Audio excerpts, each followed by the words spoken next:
come on. Do what you like, do what you like, do what you like. Do what you like, do what you like. Do what you like in the battlefield when you call crouching with the gun, with the battle, with the hunting. When you be like missing the able, when you be coming down the block, when you running, when you be running, when you run down in the block, when you be scared with the hardcore status in your mind, when you coming with the eye, watch the news too much, you be coming with the blindfolded, when you come up with the same status. Nah, come up when you come up, nah, come up.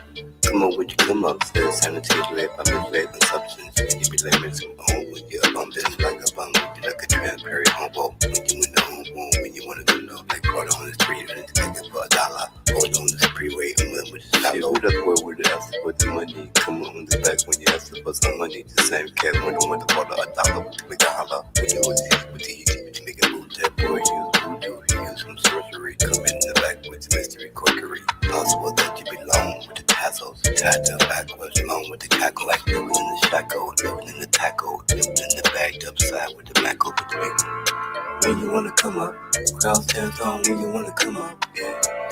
When you wanna come up, crowd stands on when you wanna come up, yeah. When you wanna come up, crowd stands on when you wanna come up, yeah. When you wanna come up, crowd stands on when you wanna come up. Spit that rhyme more time. Act invisible sometimes, just like a mime. My favorite color is lime, but he's in fact he prefers the color of stains on like a wine, but in fact he prefers the same color of a statue of sin. The same thing named of a statue, the sea curve covered up and down. Block seas covered the blades of the sea covered up the blocks up and down. The seas covered the rocks and the ring of the moon. It's a pattern, things, consumptions, conspiracy. Getting your bumps in with the mind stay called, fixing the cause being balance. What you wanna call it? I said, what you wanna call it? Balance of assumptions, what you wanna call it? When you trying to come up, crowd stands on when you trying to come up. When you trying to come up, crowd stands on when you trying to come up. When you trying to come up, crowd stands on when you trying to come up. So when you trying to come up, yeah, come on. Do what you like, do what you like, do what you like. Do what you like, do what you like, do what you like. Do what you like in the battlefield when you crouching with the gun, with the battle, with the hunting. When you be like missing the able, when you be coming down the block, when you running, when you be running, when you run down in the block, when you be scared with the hardcore status in your mind, when you coming with the eye, watch the news, and when you be coming with the blindfolded, when you come up with the same status. Nah, come up when you come up, nah, come up. Come on, when you come up, there's sanity is led by misled and substance. When you be like missing home, when you're a bum, just like a bum, when you like a transparent humble. When you in the home room, when you wanna go low, like water on the street, and take it for $1.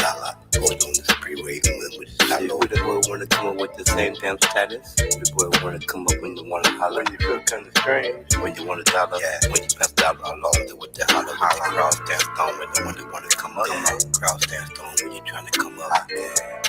When you trying to come up, crowd stands on when you wanna come up. Yeah. When you trying to come up, crowd stands on when you trying to come up.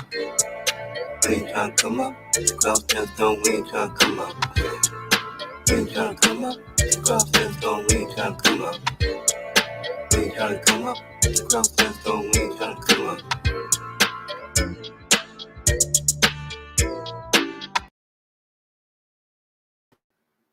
Good afternoon, ladies and gentlemen. Happy Wednesday to all. Welcome to the show.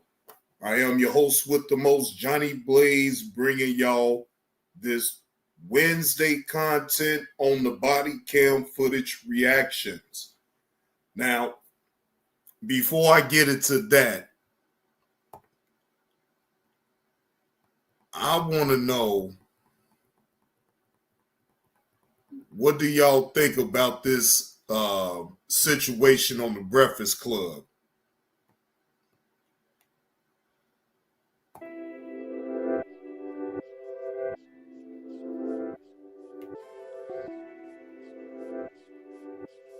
All right, give me one moment. Chef X, I see you up in the building. Salute.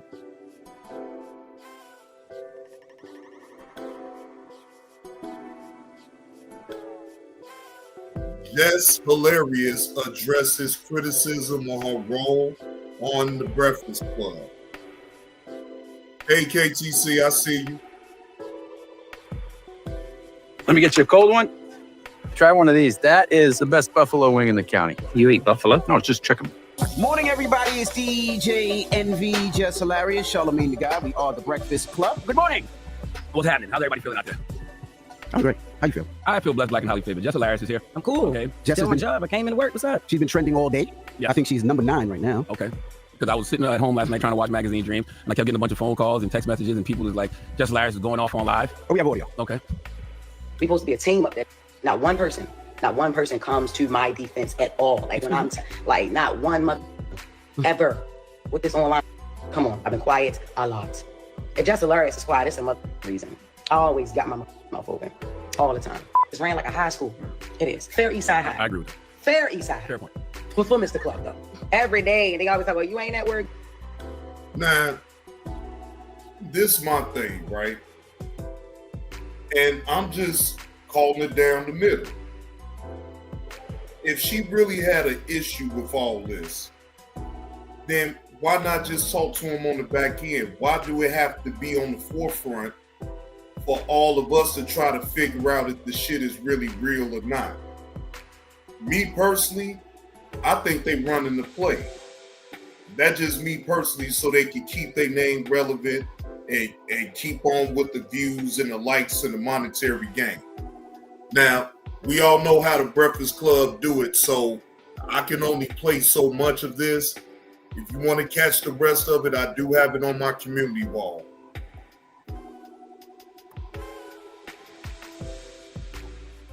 Because they should be copywriting people.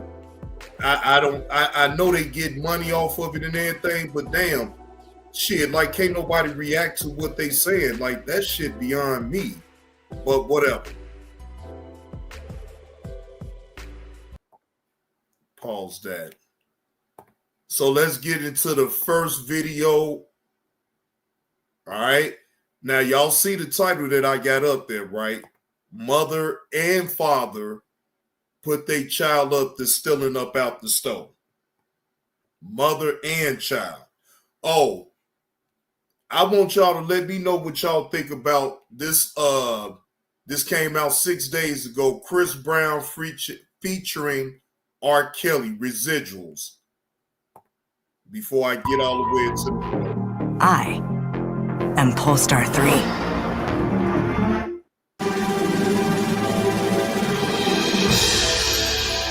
Who's getting on mine? Who's getting on mine? Monitoring at any time. To accept this call, press 5.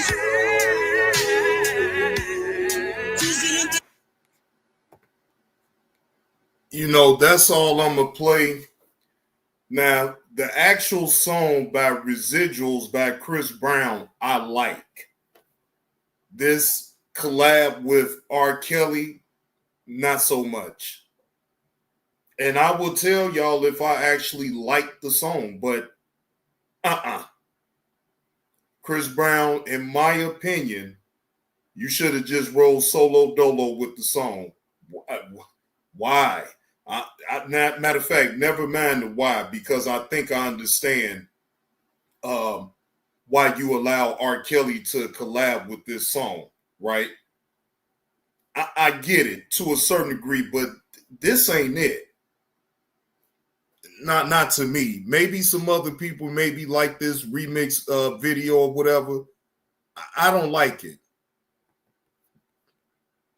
So anyway, let's move on to the video. Fair use. This is for entertainment purposes only and to shed light on parents that like to put their own damn kids up to stealing up out of the damn store. This is crazy work right here.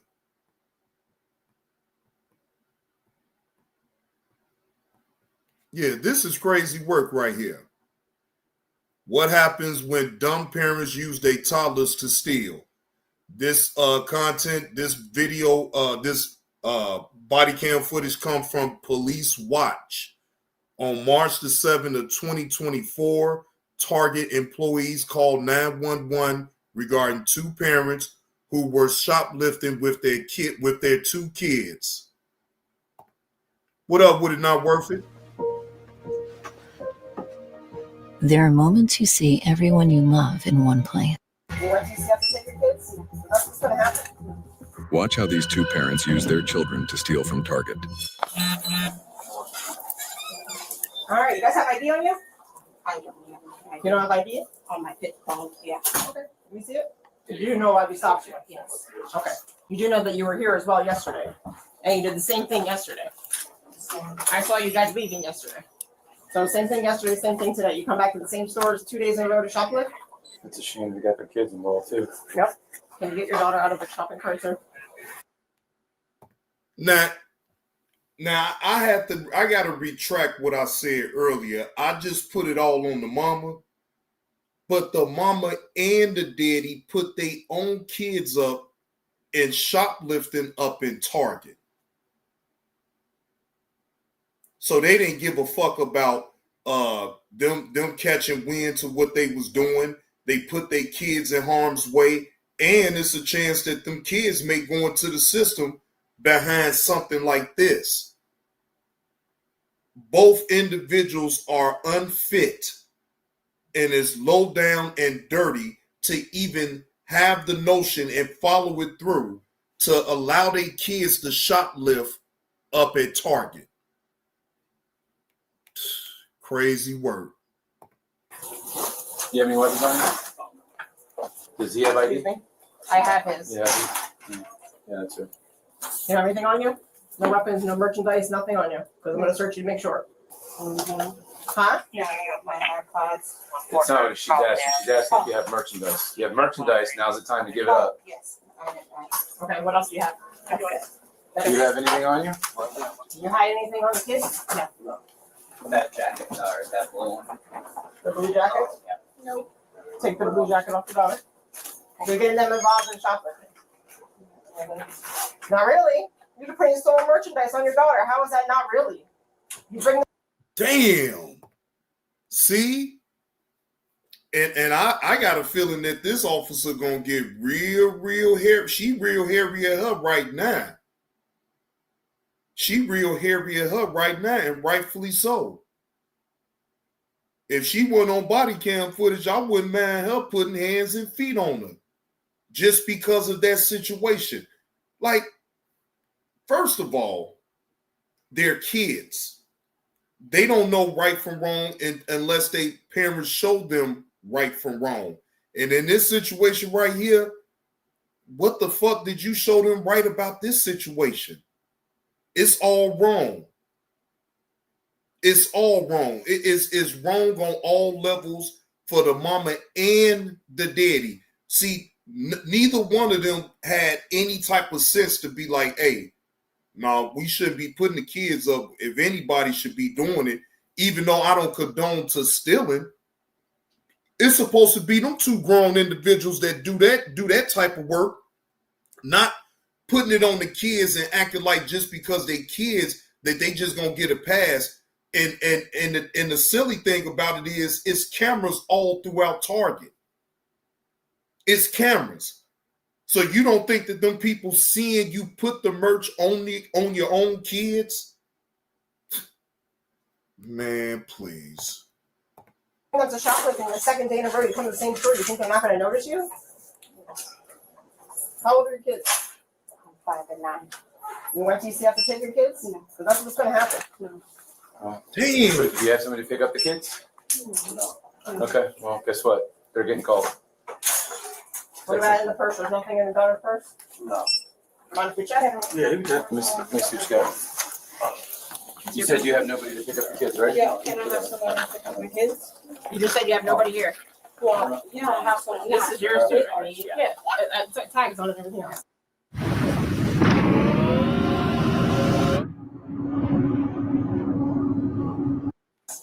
What else on these kids?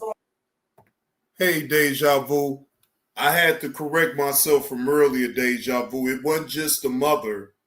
It was also the father as well that put them kids up, put the merch on the kids, and thought that they had an easy way out. Boy, this shit is ridiculous. This shit is sad. Belongs to the store. I'm not gonna ask you again. Does that sweater belong to them? No. She bring that in. She brought it in here. So the purse belongs to them. The Beef Second Podcast. You just said you didn't have anybody to pick up the kids. Well, I do, not here. She's probably at home. Clearly, there's nobody with you here. So the question is, the final time, do you Yes. have someone to pick up the kids? Yes. Okay. Get Because you're going to jail. You just said no. Because like the lady said, you going to jail. You and that man of yours, the father of your kids. Yeah, y'all going to jail. And you know what? You better hope that somebody come to get them kids, or them kids gonna get wrapped up into the system. You gotta get them on the phone and see if they can get Slim with 2 M's is up in the building. Salute to you, bro. Happy Wednesday to you, man. Hope all is well with you. here in the next 30 minutes. If not, I'll let you go through and figure out what you saw and what they packaged. She could be here in 30 minutes to get the kids, then she can have them. If not, Get the 14. Mistake. This is a mistake?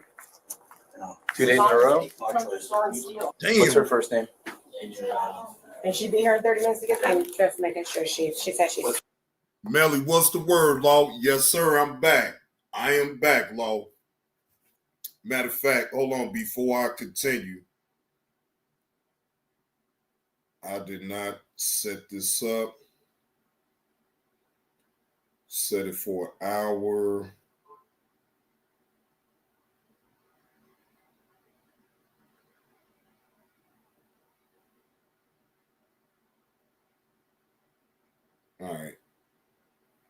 All right, here you go.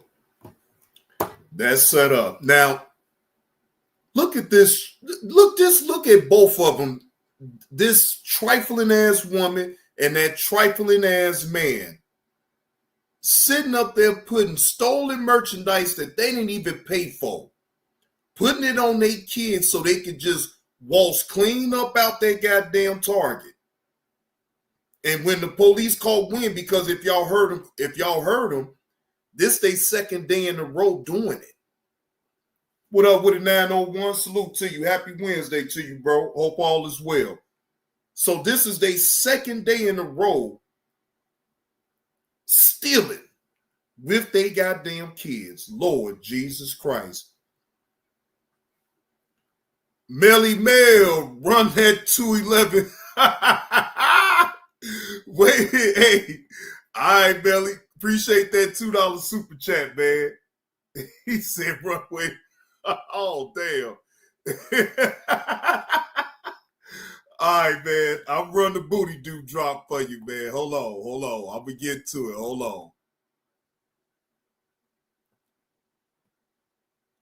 on. The booty do. Boy, your ass crazy as hell. Oh, man. Yeah, let me get to the booty do drop. Hold on.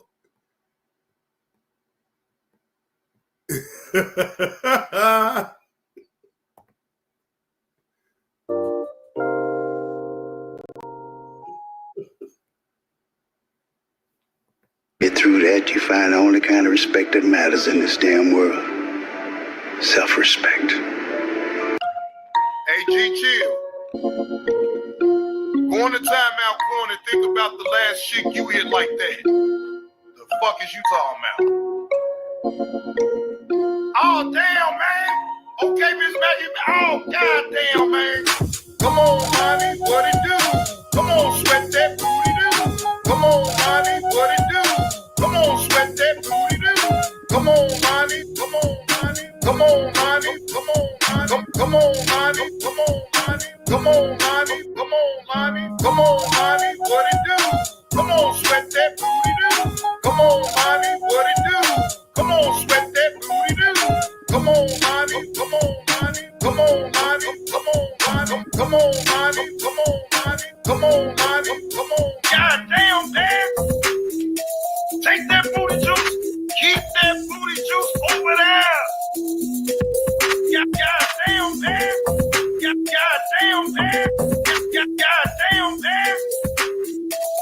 that booty juice. Keep that booty juice over there. We don't want it. Come on, man.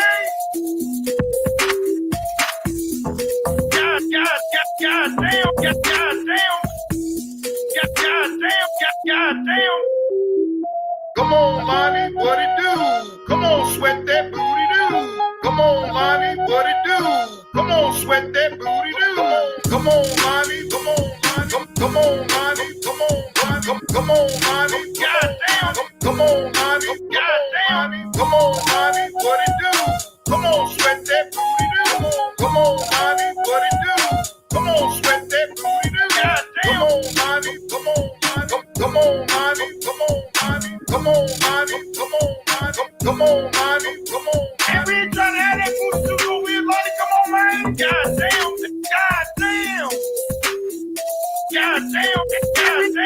And we ain't trying to have that booty too so weird, Lonnie. Come on, man. Goddamn. Man, let me drink some water, man. Goddamn. Gee whiz. Goddamn. Come on. Goddamn, man. Take that booty juice. Keep that booty juice over there. We don't want it. Come on, Lonnie, what it do? Come on, sweat that booty do. Come on, Lonnie, what it do? Come on, sweat that booty do. Come on, Lonnie, come on, Lonnie. Come on, Lonnie, come on, Lonnie. Come on, Lonnie, come on, Lonnie. Come on, Lonnie, come on, Lonnie. Come on, Lonnie, what it do? Come on, sweat that booty do. Come on, Lonnie, what it do? Come on, sweat that booty do. Come on, Lonnie, come on, Lonnie. Come on, Lonnie, come on, Lonnie. Come on, Lonnie, come on, Lonnie. Come on, Lonnie, come on. And we ain't trying to have that booty juice over here, Lonnie. Come on, man. God damn. Man, let me drink some water, man. Gee, wait. Hey, G, chill. Go on the timeout corner and think about the last chick you hit like that. Chicka, feel it, do it. All right, yeah. To move your boogie body, come on and shake those hips. Move that boogie body, yeah. It's okay, move that boogie body. Come on, take it up, take it up, take it up. Now see, that was the one without her likeness. See, and what up with it? It is what it is. Salute. See, that's the one without you seeing her likeness on the drop, because she really had a problem. At first she didn't, and then she turned around and said, "Yeah, I got a problem with this. I'm gonna flag you." So Andre O.D. Kimball made sure to do an edit version where you don't even see her at all. You just hear me. That's it.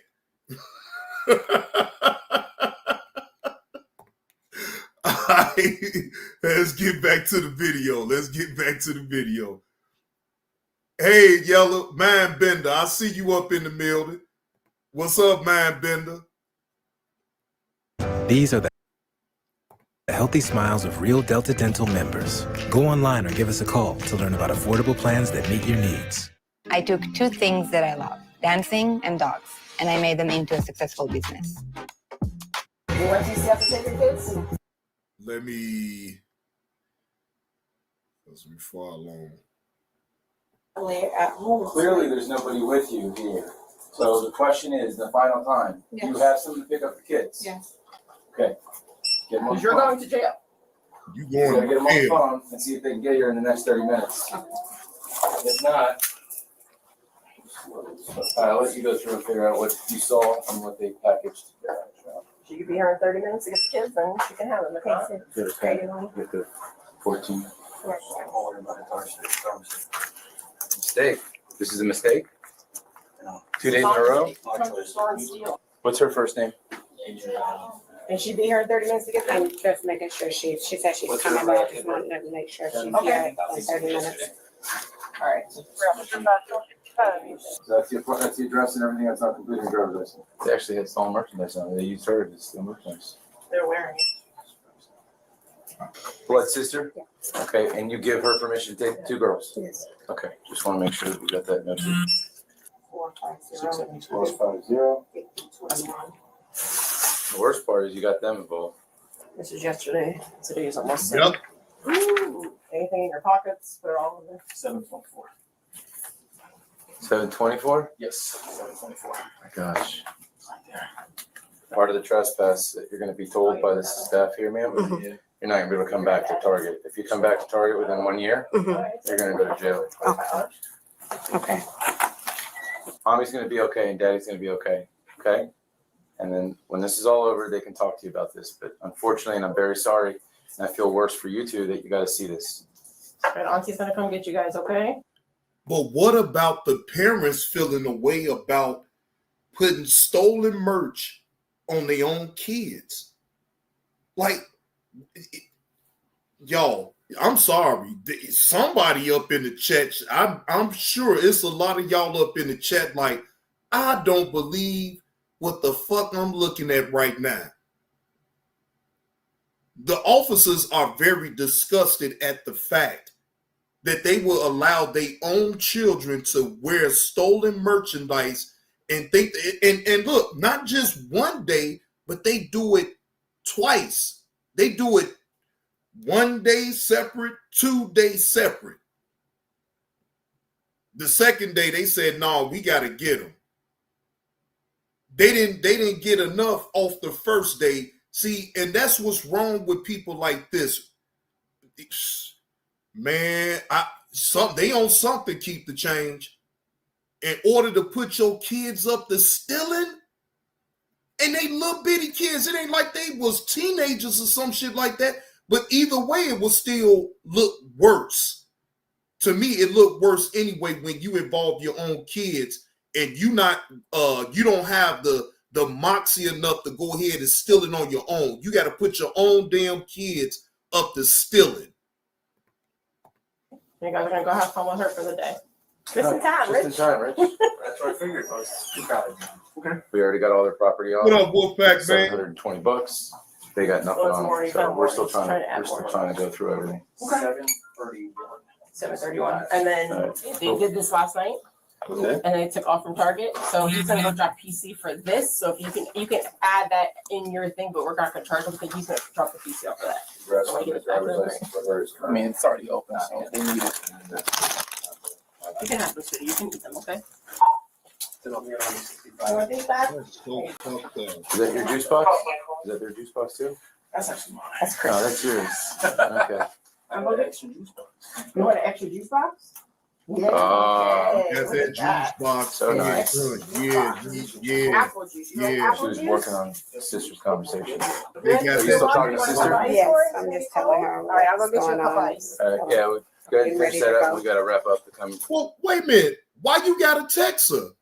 Why you couldn't just tell her, see, look at the shame that she got. Now, if you were just on the phone and you confirmed with the police that your blood sister was coming to get the kids, how come you couldn't just tell her right then and there? Why you got to text her? Huh? Why do you have to text your sister instead of just telling the phone, hey, we about to go to jail for stealing and we have put stolen merchandise on the kids? The fuck? Trifling ass. Boy, you and that man of yours is just straight trifling. Right. That was only letting you have it to communicate. Okay. And take everything off that you have. Yeah, everything. Right. Everything's done. No extra clothing. I No. eat my socks. So we already took care of all that. She's already been patted down. Nothing else in there. I can stay with the kids, or Beth can stay with the kids. You damn right, Nelly. You know she is. This dumbass chick is ashamed. I think she more ashamed because she got caught. Because she wasn't ashamed of the act, because if she was really, she would have never did it in the first place. She would have never did this in the first place. It took her to get caught by the damn police to feel shamed about putting stolen merch on the damn kids. The fuck, man, I don't know what's going on with this generation. What the fuck? Man, look here. Any parent that put their little small children up to stealing ain't no good from the get. Ain't no good. Ain't to be trusted. Well, I trust no one anyway. But individuals like these two, oh no, baby, I wouldn't do no type of business with them. Pretty comfortable, sir. Sit down. Mommy said you're gonna be okay. All right. Yeah, you looking like a fucking idiot right now, Tommy. Turn your hands together, palms together, like a prank. You're gonna see mommy again. Okay. Does the aunt have clothes to get them? Nobody didn't get clothes and stuff? I just told her what. Deja vu, that's even worse.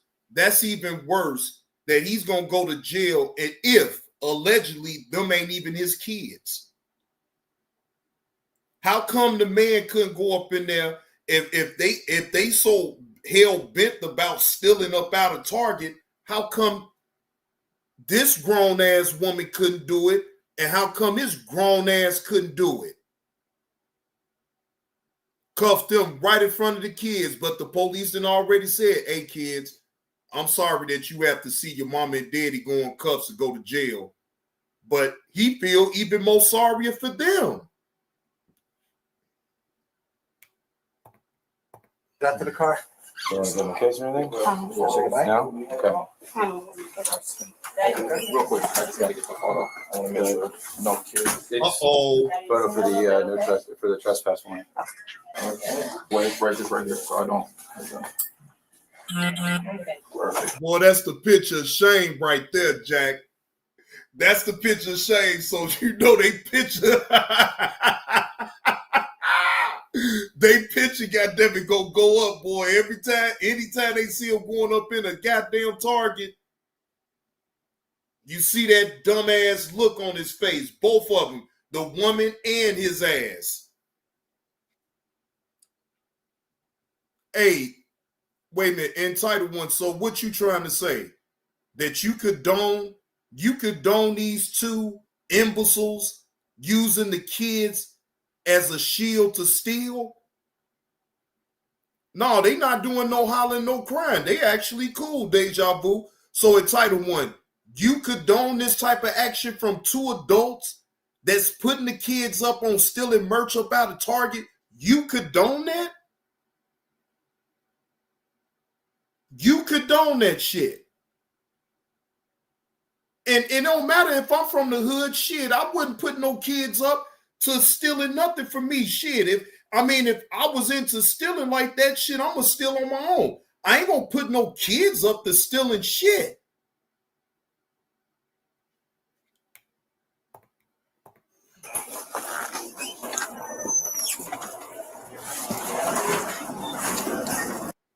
Wait, you not judging? Well, if you don't judge an entitled one, then I will. That's some despicable ass shit. And I can name a few things of why it's too despicable at that. These kids is going to think it's okay to go to jail for stealing.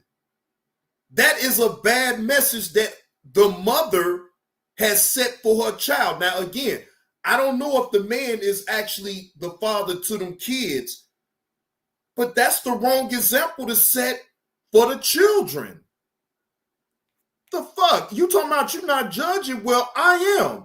What up with it, Jonathan G? When do you think I'll be out? You have to post bond. You gotta do the bond. Yeah. You know, one day. What's that? You think one day I'll set bond? That is an absolute fact, Melly. That does remind me of a person that psychoanalyzed me. And that didn't even go too good with that individual. You can't psychoanalyze me when you sitting up on this. Nah, man, don't let me. I ain't gonna go left. But anyway, you know the rest, Melly. You know the rest. I got to figure out where he put my car at. Where'd he put it? Oh, it's right here. You gotta make a joke. I know. We're gonna go on the right side.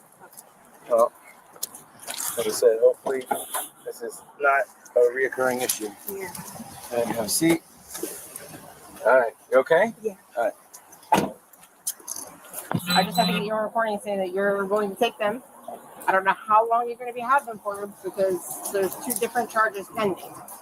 If you're unable to care for them, at that point, if you're not willing to take them and care for them, I can't have a kid of my own, so I can't. I can't. You have a kid of your own, so you can't take them? No, I can't. I can take care of it. Okay. I know it's hard, but I mean, luckily they're on spring break this week, so it might be a little bit easier. I don't know about working if you have someone that can watch them. Yeah, they're going to have to go to my mom's house. Okay. Because I have to work. Okay. Because your sister's got 2 charges pending against her.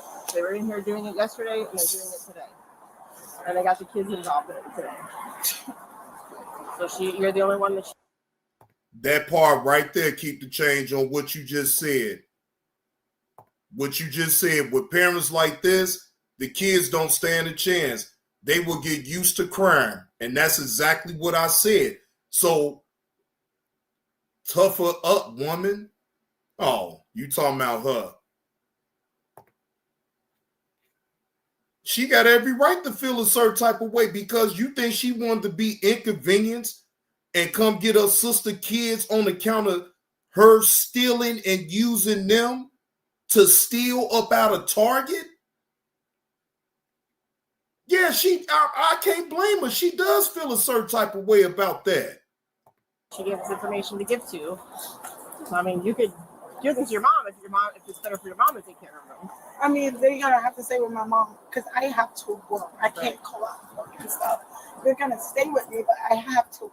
Okay, are you going home for the rest of the day or are you going to mom's? I'm going back to work. I have to pick up stuff from my job. I literally just immediately left. Okay, I understand completely. Now, do you know mom's address though? Can I call my mom? Yeah, mom probably doesn't know. I believe you, honey. I got you. But they're safe. They're eating. They're fine. They were charged with child neglect, contributing to the delinquency of a minor and shoplifting. Oh no, who decides what my ride? My fault, bro, but you can take this in stride. That part right there, Melly, they actually lucky that DCFX didn't even get involved with it. Maybe they should, because maybe the mother is not fit to really try to take care of them kids. She got to resort on her child as a shield to steal. Think about that part. Using her own damn child to steal up out of Target. That is beyond crazy work. I don't care what nobody say. That is a lousy ass mother. And again, allegedly father. We don't know if that's really the father of them kids. But either way, none of them grown individuals will be able to set an example for them kids. Because all they going to continue to look at is they going to jail for stealing, for shoplifting up out of damn Target. Oh, she most definitely going to be put to the test. And they actually showed her grace by allowing her to have somebody to come get them kids. Show them grace. Take a quick commercial break. I'll be right on back, y'all. Again, I don't know you outside of YouTube. I only know you on YouTube. I know your persona of what you show on YouTube. We not friends like that for you to be calling me all willy-nilly. I live a real fucking life. And if I'm not on this motherfucker, I don't want to talk to nobody until I'm ready, to talk. I'm going to drop this link and I'm going to see what all the fuck you want, I'll hear you out. But then after that, bro, leave me the fuck alone, man. I'm not going to talk about you. When I actually say, that I'm not going to talk about you, then I'm not going to talk about you. I don't have to. Even when you was on Sears platform, you was trying to talk to me then. I'm not going to address you anymore. Matter of fact, this is an impromptu live, y'all. This is an impromptu live stream. Right?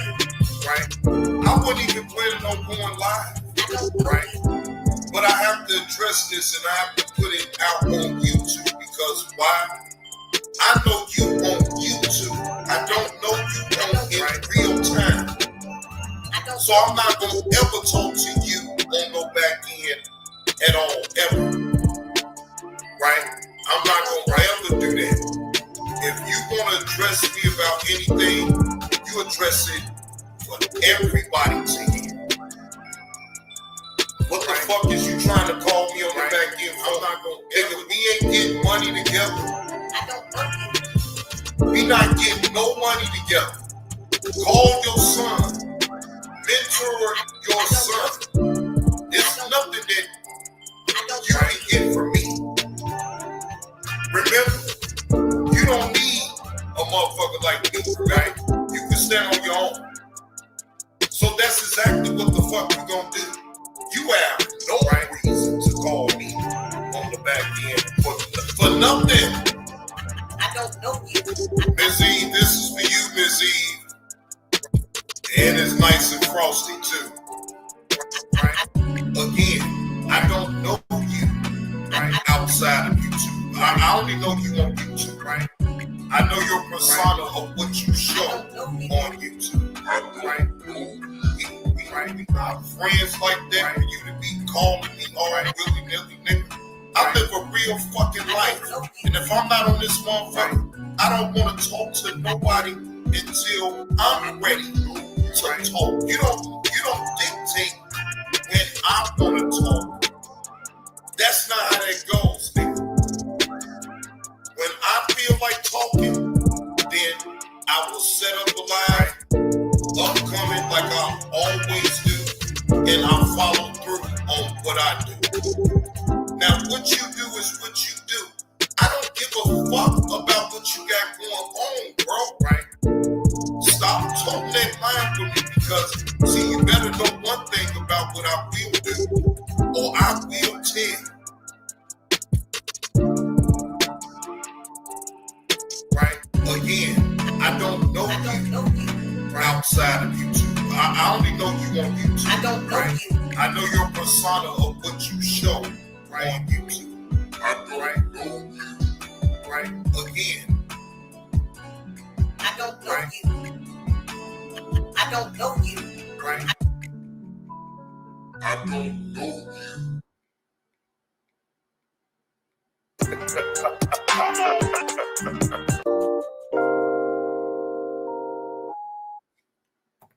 And you know what, KTC? And you got a lot of people that will don't care about two grown-ups that's supposed to be protecting their children. In that situation, wasn't no protection for those children from the mother or the alleged father.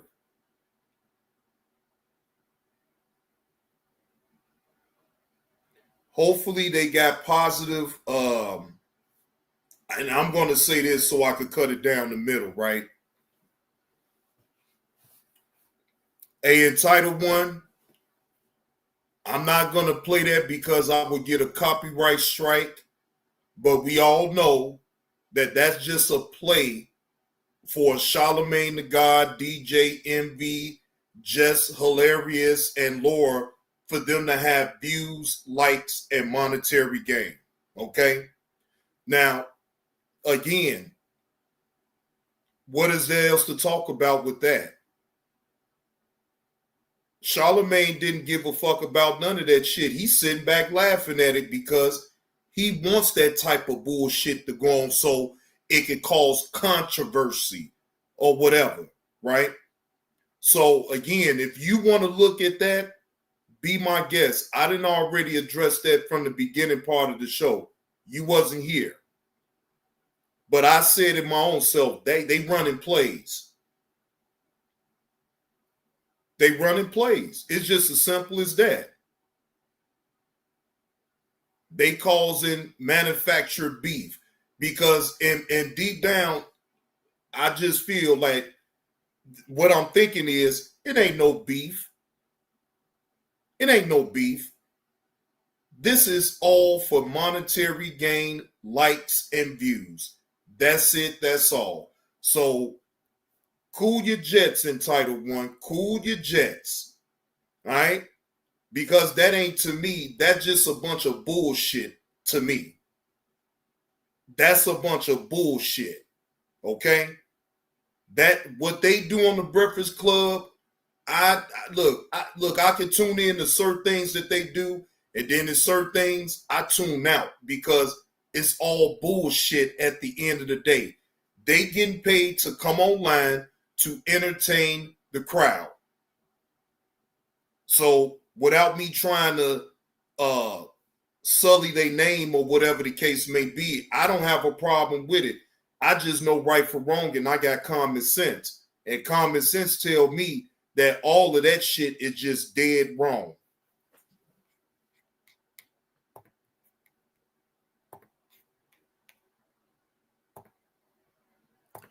All right, so we got another body cam footage that I want to show y'all, right? Now, this one is crazy work in itself. An 11-year-old catches a felony. Yeah, that's right. An 11-year-old little girl. An 11-year-old's prank ends in felony charge. This is from EWU Body Cam. Now, this had came out 3 days ago, but I'm sure this body cam footage is probably from last year sometime, or maybe 2 years ago. We about to see. Fair use. This is for entertainment purposes only. I'm gonna need a new headlight, right? Yeah. You got any ideas? Carparts.com. Always deliver. So there was a text message from someone saying they were behind a car. Their friend was kidnapped from a Chick-fil-A in Palm Coast, and they were on the interstate behind the car. Everything on your phone is telling me that you made a phone call 911. I didn't talk. Because you did something stupid.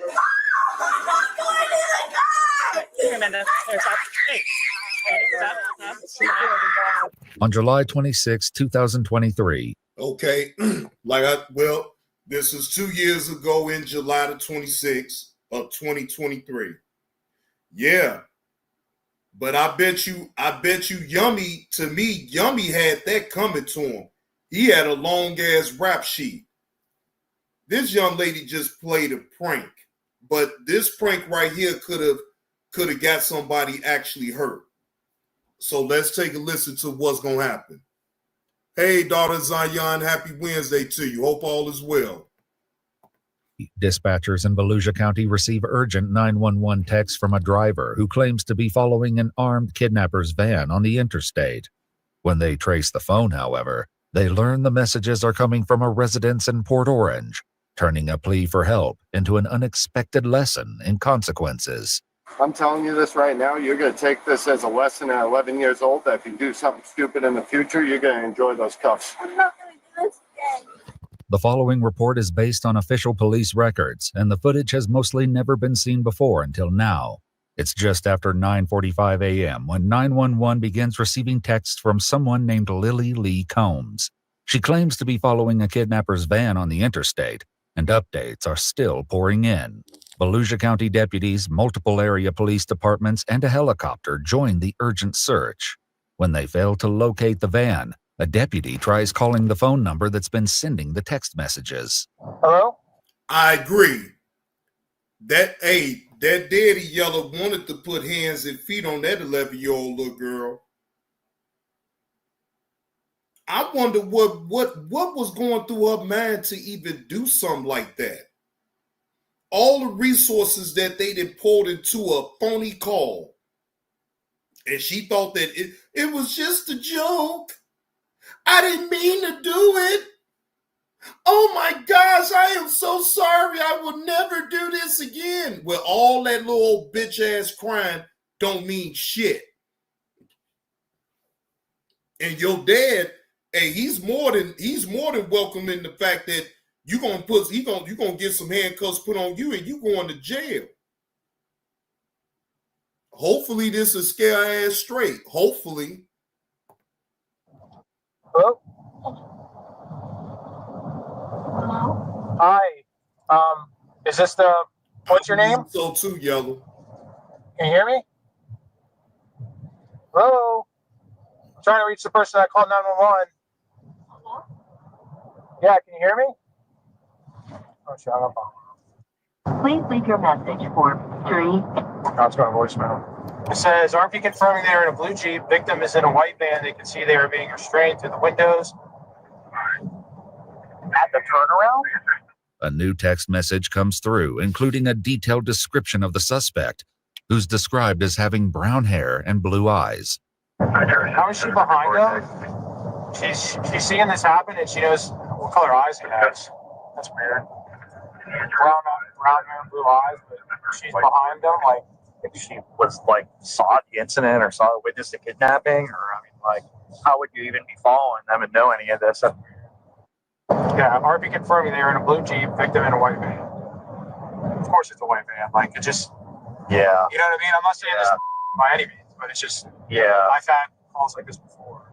Their suspicions about the text messages are all but confirmed when a GPS trace on the phone comes back to a residence in Port Orange, indicating the texter is not traveling on the highway as the. But you know what? I can agree with that, man, Bender. But my thing is, what is the rhyme or reason for her even doing this? Like, what was going through her mind to even prank call about someone getting kidnapped, and you able to give them the type of vehicle they got in, how the person looked that kidnapped them? Like what type of sick joke is that? That ain't even funny at no levels. That's not funny. I don't find none of this to be funny. I'm sorry. It's not funny to me.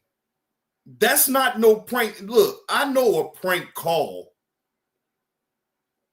Man, boy, I'd have been putting hands and feet all on her behind. Shit, I'd have been putting hands, feet, elbows, knees. Man, she'd have got her ass tore up. Straight up. They claim.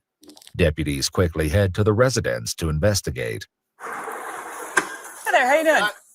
Is this your residence, sir? This is. Do you have a daughter or a child at the home named by Lily Lee? No. No? Anybody home? Yeah, my wife, my kid.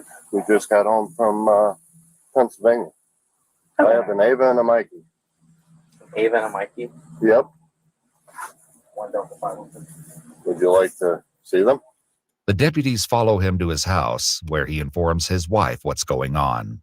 There was a 911 call? Yeah, so somebody called in, or well, they texted. Sorry, I'm in my pajamas. No, that's fine. You're fine. Someone texted into 911 that someone was getting kidnapped and they were on the interstate, but then when they went and did like a location on the phone, the address was showing up here. As their daughter Ava steps into the garage, her phone rings. The deputy answers it, leading to a shocking conclusion. Hello? Hold on. Who's this? Volusia County Sheriff's Office. All right, cool. This is Deputy Asby, the Sheriff's Office. Oh, good. You got her. Yep. All right. Oh, okay. Is her dad home? Yep. I got both her parents here. Yeah, we're going to ask the sheriff to go away in a second. Thanks. Bye-bye. What happened? I'm so. Let me see this phone. Yeah, so all these other numbers. So there's a phone call out to 911. There's a phone call out to Yeah. right there. What time? That's her There's one call. right That's here. her calling it. There's 911 again right there. This phone was called. These numbers calling back in are no caller ID. You did. Well, there's 3 different times that 911 was called out from this phone. 9:30 a.m. Yep. That was the initial call. Twice. But I didn't mean to call that because I. But you did. Reports show that the number belonging to. I'm glad that you said that, Keep the Change. This shows they can put resources together to find people they say that they can't find. When they find out that this was a fraudulent ass call, and they found out the real individual that made the damn call and the text to 911. So yeah, look, I already know they got the resources to be able to find people. But let them tell it, boy. They got to drag it out for weeks in and months in and years in. Like, man, get the fuck out of here. To Ava dialed 911 at 9:30. When asked where the emergency is, a female identified as possibly a juvenile responded, "I'm sorry, I dialed the wrong number." The same phone number would later begin texting 911 to report the kidnapping. I'm just so confused. I'm sorry. When did you got a message about an interstate?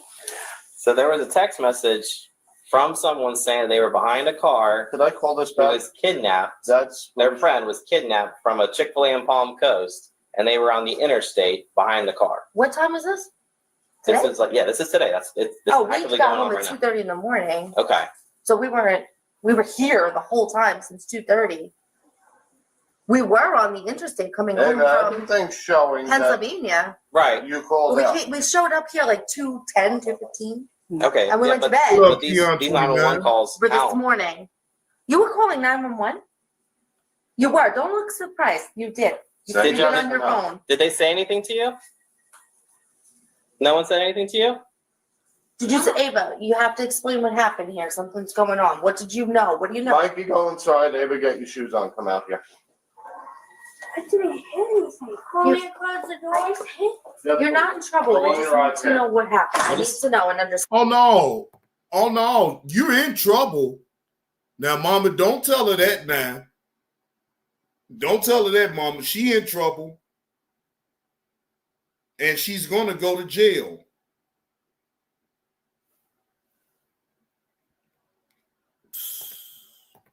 Because this is like weird. Because we got to make sure that there's not somebody that's being kidnapped on the interstate and we're trying to find them. And open your mouth if you said something on the phone. I didn't say anything. Everything on your phone is telling me that you made a phone call 911. But I didn't talk. While one deputy heads to her cruiser, she greets officers from the Port Orange Police Department who have just arrived at the scene. Hey guys, how's it going? Oh, I was just trying to make heads and tails of that damn call. There's Where's- so many notes in it, my God. Yeah, we're trying to figure it out. We're with the parents and the daughter, and I guess the daughter did have. We pulled up the call log, and she did call 911. So the whole armed kidnapping thing and all that stuff is bogus, or? There was no text evidence when we looked through it, so I don't know if she deleted it real quick or if it's like through an app. Yeah, it seems it's probably just this wedding thing. She's like 10 years old. So wow. Okay. Yeah. While Ava's parents demand an explanation, deputies prepare to Mirandize the 11-year-old, who has yet to fully grasp the gravity of the situation. You just lied to the police and mommy and daddy. You just lied to everybody. You have 3 shots here on stupidity. Tell them what you just said to us. Open your mouth. I'm telling you, open your mouth. I'm just going to read you something, and then we're going to ask you some questions. What's your name? Ava. How old are you, Ava? All right, Miss Ava, you have the right to remain silent. Anything you say can be used against you in court. You have the right to talk to a lawyer for advice before we ask you any questions and to have the lawyer present during any questioning. If you cannot afford a lawyer, one will be appointed for you before my questioning if you wish. We're reading her rights. Oh!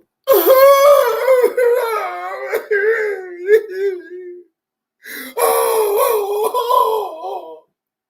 Mommy, Daddy, it was just a joke. I didn't mean to do this. Oh, I got to go to jail.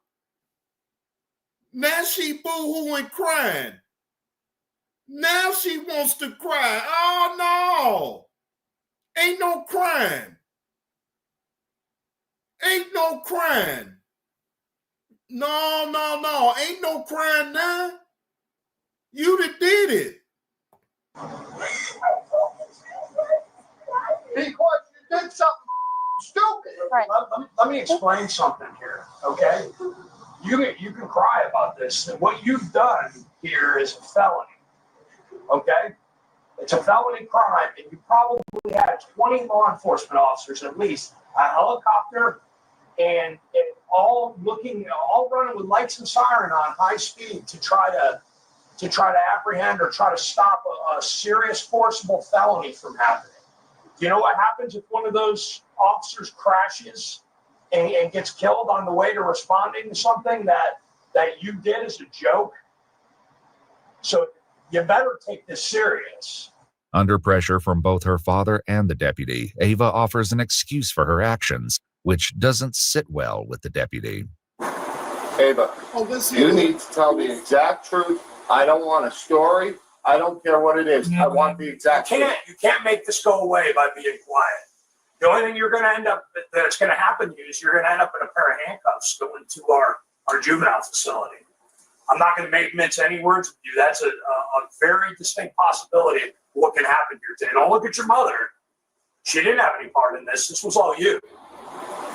Yesterday, my brother said something about my own brother. Just made me talk in my head, and then I ended up doing it today and doing all this. Was he part of planning this with you? No, he just said it, What did he say? he said, "What's 911?" This is your brother? Yeah, he said it yesterday. Wow! So now she blaming the brother for her calling 911. She say, hey, if I'm gonna go to jail, hey, brother, hey, Mikey, you gonna go to jail too. Put on your shoes, Mikey. You gonna get some cuffs just like me. Yeah, Mikey, you going to jail too, because you the one that put the thought of me calling 911 up in my head. Boy, this shit is hilarious. Well, we can, when we're done, will you go wait a minute?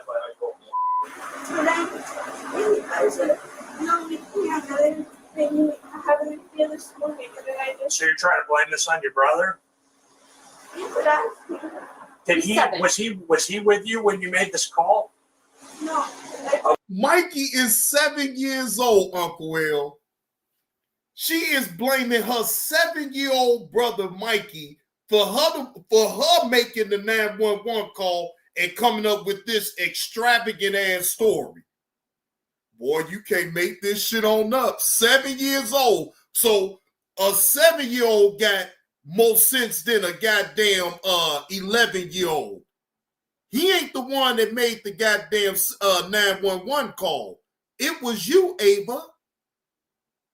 Boy, you that right there is crazy work. You gonna blame your own damn brother for you making the 911 call. Lord. Okay, was he with you when you made these texts?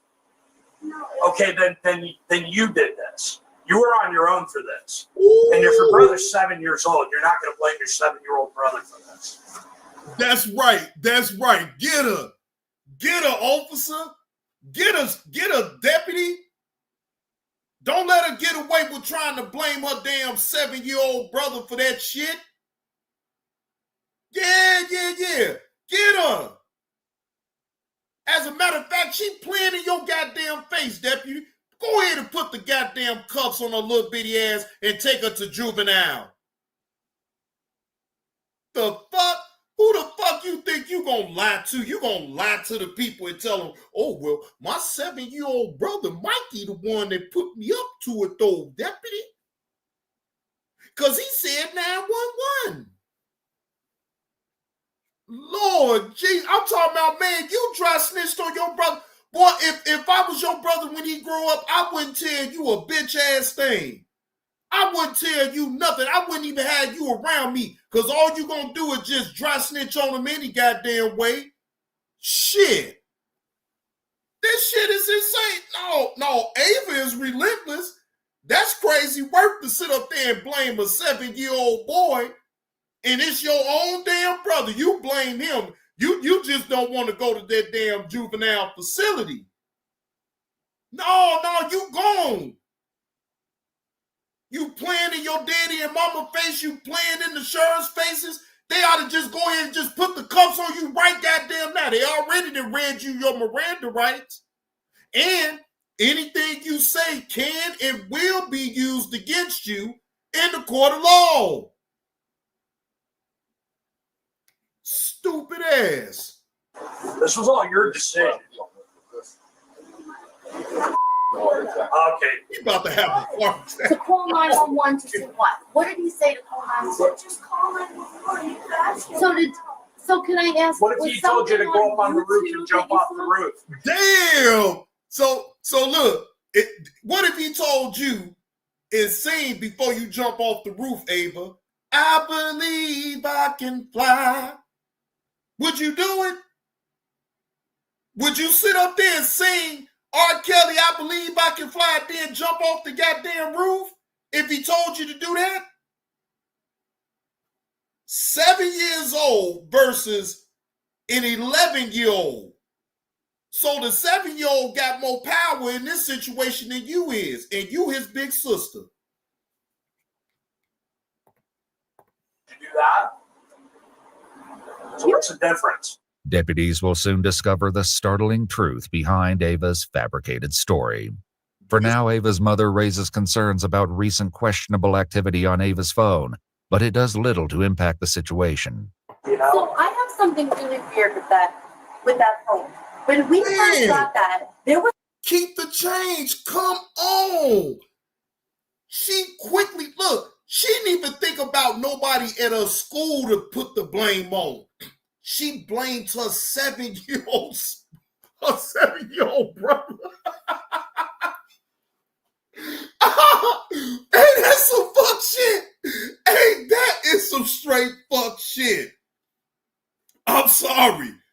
God damn. See, and this is how you know that these kids don't be built up. Very conniving, keep the change. This will let you know right there. Boy, hey, snitching training. Shit. Boy, hey, you can't make this shit up right here. the phone kept ringing non-stop, ringing in to me. And I was picking it up and there was like people talking and like, I'm like, hello. And like non-stop, like, I mean, every 4 seconds there was a call coming in with random numbers and I didn't know them. And I was saying, block contact.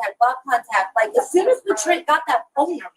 Okay, that has nothing to do with what went on today. Questions about her intentions lead to a harsh reality check from the deputy, who forces Ava to consider the possible consequences of the false report. What were you planning on happening out of this?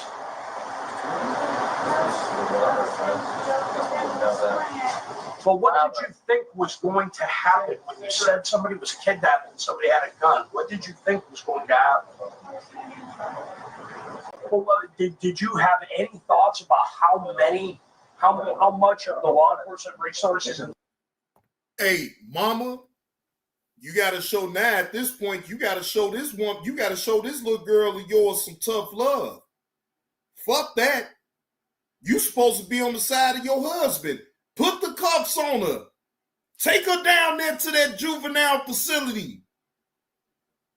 Since she want to be a goddamn criminal, since she want to tell jokes to 911, well, 911, because joke is on you. The joke is on you. You going to jail. I bet you she thinking about that shit right now, Yellow. I bet you she thinking about this shit right goddamn now. Mama trying to save her. Daddy wanted to go to jail. Daddy said, no, you got to learn a lesson. And I'm with the daddy. Yeah, take her, put the cuffs on her little bitty ass and take her to jail. Let her spend a night up in that damn juvenile facility. I bet you she ain't gonna want to go back to that motherfucker again. This area you were gonna take up by doing that? Okay. I never thought of that, right? Did you think of the men and women that have families at home that are driving 90 or 100 miles an hour with their lights and siren on, trying to save somebody who's a victim of an armed kidnapping, that they could be involved in a traffic crash and be seriously injured or killed because you wanted to make a joke? Does that seem funny to you? Would that be funny if that happened? Because I can tell you that would be even more serious than what you're looking at right now. You physically see your father walk up to sheriff, military, everybody, thank you for your service. And then you do like this? Though it wasn't captured on camera. Damn! And the daddy add insult to injury. You'd have seen your daddy saluting the law enforcement, military. Thank you for your service. And you gonna turn around and do some shit like this? Oh yeah, little heifer, you going to jail. You going to jail today, little heifer. You going to jail. Camera reports state that Ava admitted to getting the idea to prank 911 from a YouTube challenge, and a deputy attempts to get more details. Oh, so it's all because of YouTube, because she looked on YouTube and they was doing pranks over the phone. So she felt the need to want to do the same shit that she saw on YouTube. Lord Jesus Christ, she got the shit off of YouTube, y'all. Hey,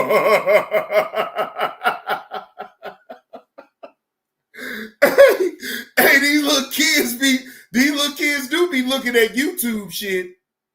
Yes, they do. They look at YouTube videos. Yes. Boy, I bet you that's gonna be the last time you look at a YouTube video thinking that you can make a phone call prank. Where was this video that you saw? Where was it? On YouTube? Do you remember who the creator was or who the poster was? What it was about? Yeah. What do you mean by all of this? This as in what?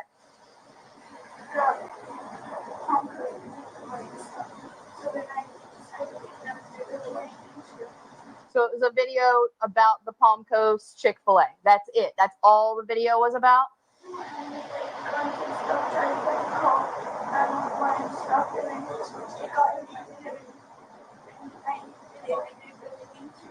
Gotcha.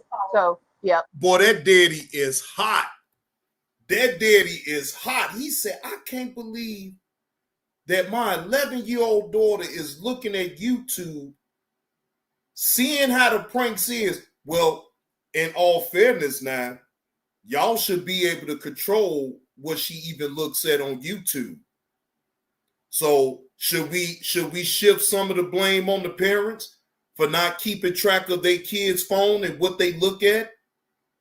Maybe if they paid attention to what they looked at on YouTube, do she actually go through what she went through right now as making a prank call to 911? If the mama and the daddy was actually monitoring her phone to see what she's watching, what she's consuming. Hey, parents, y'all got to get a little bit of the blame now. Because if y'all was on top of y'all game, then she wouldn't be looking at videos like that to be able to figure out how to make a prank call to 911 and come up with this elaborate, extraordinary ass story that she told 911. Dig that. She learned how to prank call from off of YouTube. So you saw a video that somebody made about how fun it would be to call 911 or text 911 and say that somebody's got a gun, somebody's trying to get hurt. You thought it'd be fun to recreate that. Is that what you're telling me? Okay. However, Ava is about to realize an apology won't be enough to escape the consequences. No, it won't. Meanwhile, one deputy reveals that he was able to reach Ava by phone just before their arrival and got a less than friendly response from the young girl. 27 minutes, she lied to the dispatcher or the call taker. Hey, Uncle Will, that daddy, look, if them police and the sheriffs wasn't there, boy, I can imagine him putting hands and feet on her. I ain't lying. And he will be, I will clap for him. Get her, daddy. There you go, daddy. Put hands and feet on that little girl. There you go, daddy. Put hands and feet, elbows, knees, whatever you got to do, daddy, but put it all on her. Because she wrong. She wrong, daddy. She wrong. Or text, and then when I caught her up, she told me to F myself and stop responding. Oh. Caught her up? Like, got her caught up. Like, hey, you know what's up? The jig's up. That's when she started deleting more text messages. Mm-hmm. Based on Ava's statements, deputies decide there's enough probable cause to arrest Ava and prepare to take the 11-year-old into custody. Amanda. There, stop. Hey. Stop. Oh, you on in the car. Don't grab Daddy, man. She can't sit in a dentist's office, so that's why I'm saying. Deep breath.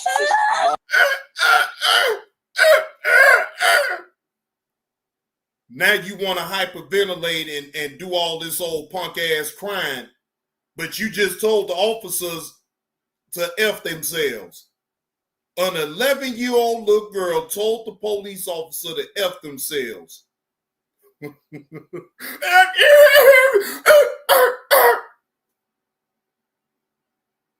All that shit ain't gonna work. You going to jail. They putting them cuffs clean on your dumb ass.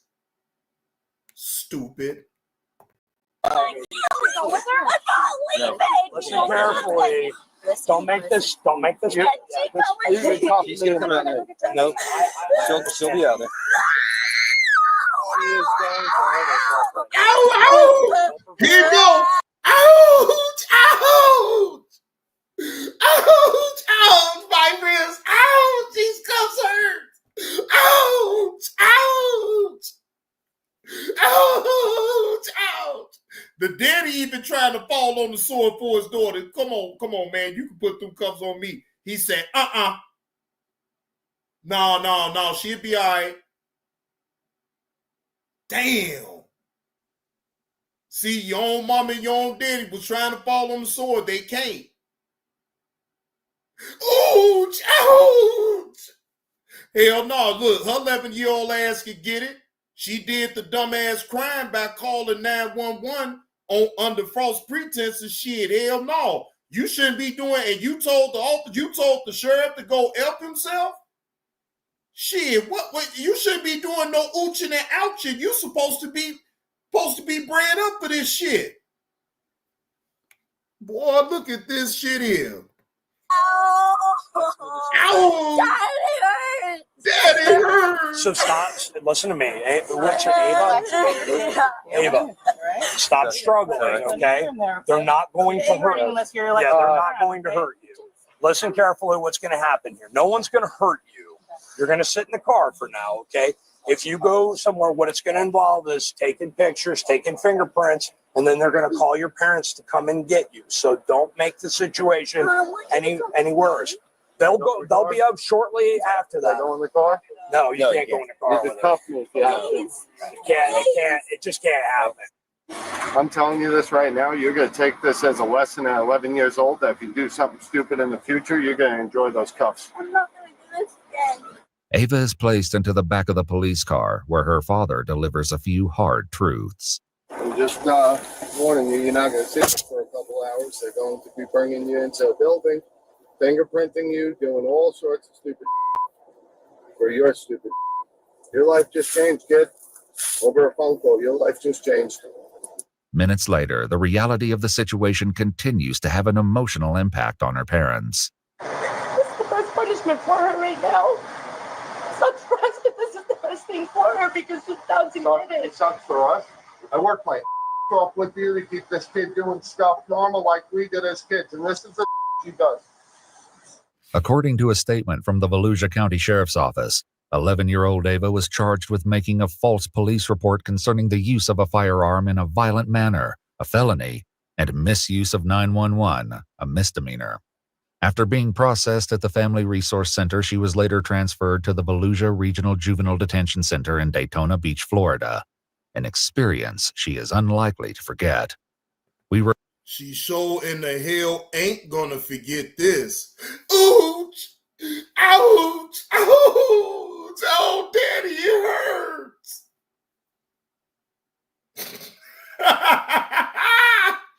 It's supposed to hurt. It ain't supposed to feel good. No, handcuffs ain't supposed to feel good. You sat up here, you fucked up. So you go to jail. No one is above the program. Shout out to the meal ticket, but nobody is above the program. Even an 11-year-old little kid like you. And even though your own mama and your own daddy was trying to fall on the sword for you, even they couldn't save you. You was going to jail. You done tricked off on your damn 7-year-old brother. You tried to You tried to throw your 7-year-old brother under the damn bus? Boy, that's some low shit. She low. That's oh my God. Low. Boy, that was some low shit. I'll be back with the next body cam footage to react to, y'all. That's low. That's low. He do and cocaine. One incident, he do cocaine. That's low. I'ma tell y'all this story. That's low. He do cocaine. And that's only one incident, he do cocaine. Right now, cause see, I'ma tell y'all this story, right? This is back when I was living on the south side of Chicago in the Argyle Gardens area. I did a drive along with y'all cocaine way back to show y'all where I used to live at on the south side of Chicago. No cap, salute. So anyway, it was this dude. I won't say his name, none of that, right? But it was this dude. Everybody knew him in the hood. Knew his wife, knew his kids, all of that, right? Dude would go to work. He'd be with his kids and, be at their baseball games, but the man gets high. Hey, come on, son. Cocaine. The man gets high. He do cocaine. He do cocaine. Even though his wife loved him so much, she don't like his habit. She knows that it's every time he starts getting high off cocaine, right? Now, right? Back then, right? Look, we knew what it was like. Man, that's low. We can't keep that sort of space. Right? Get some for his kids, right? If he ran out of money and he couldn't get no crack, he'd take his kids like Nintendo games and all type of shit and pawn it off to the dope man. So he can get him a ball or quarter, whatever, right? Right. One day he hit a low. He do cocaine. This was 2 days before Christmas, back in 1998. 2 days before Christmas. What up, big nerd? He takes his kids' toys and give it to one of my bands that hustling or whatever, right? Now, even though back then, you didn't have no feeling about what you did. Good morning, NC Lady B1. He felt the way about him giving his kids toys, giving him his kids toys for the drugs, for the cocaine, right? So his wife, we know, like I said, we know that his wife goes up to my man's crib and asks, "Can you please give back those toys? Whatever he owed, I'll work it out with you." He do cocaine. And at that point, that man do cocaine. We didn't see him no more. So that told me that he went to go get the help that he needed because cocaine. See, that was a low do cocaine. He took his kids' toys, pawned it off so he could get some. He do cocaine. He do cocaine. That's low. That's low. And that's only one incident. Do y'all imagine if I live in the hood, how many times I done seen people take their kids talking about Nintendo games? The whole system, take it to the dope man so they can get them drugs. They don't ever get the game back. Them kids, mad as hell. Mad as hell, but they can't do shit about it. Because why? That habit kicks in. It's a done deal. That habit don't care about no kids, about no mama, daddy, nobody. That habit is where it's at. That's what they think about. They don't think about nothing else. That's low.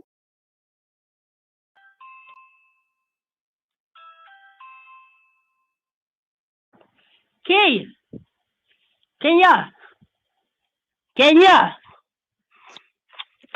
What you want? Again. What? What you doing? You bored? No, I'm not bored.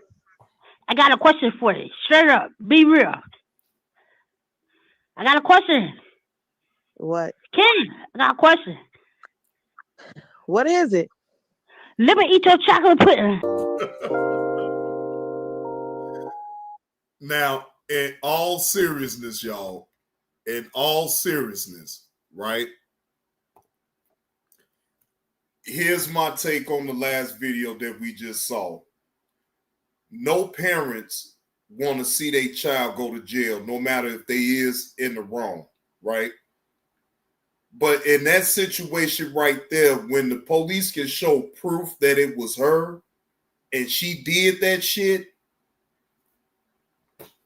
then it's really nothing that they can do other than actually show her some tough love.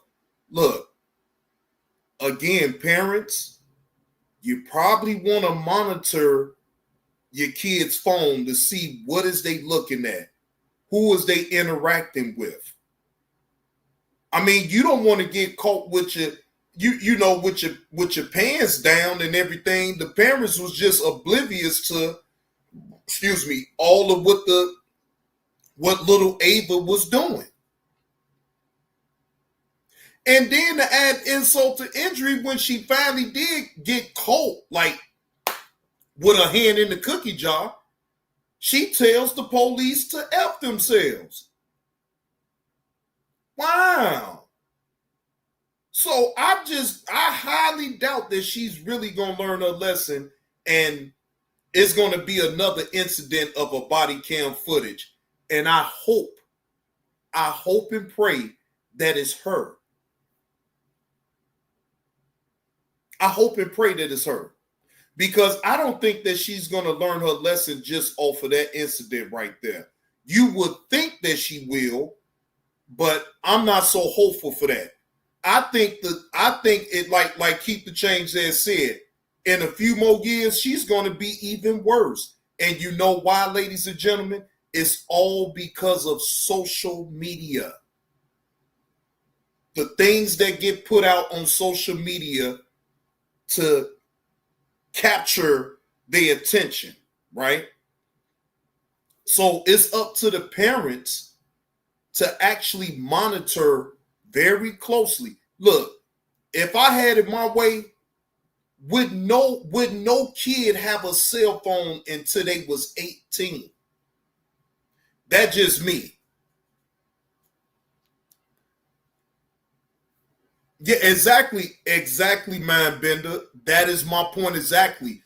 They parents, if they got cell phones and knowing how this social media era is, you would think that they would be trying to monitor their phones a little bit more closely. But in all fairness, they look like they're in a beautiful home.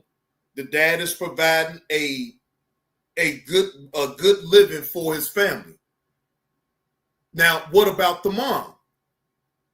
Why is the mom not paying attention to her daughter's cell phone? Don't pay attention to it at the last minute. You're supposed to be on top of it.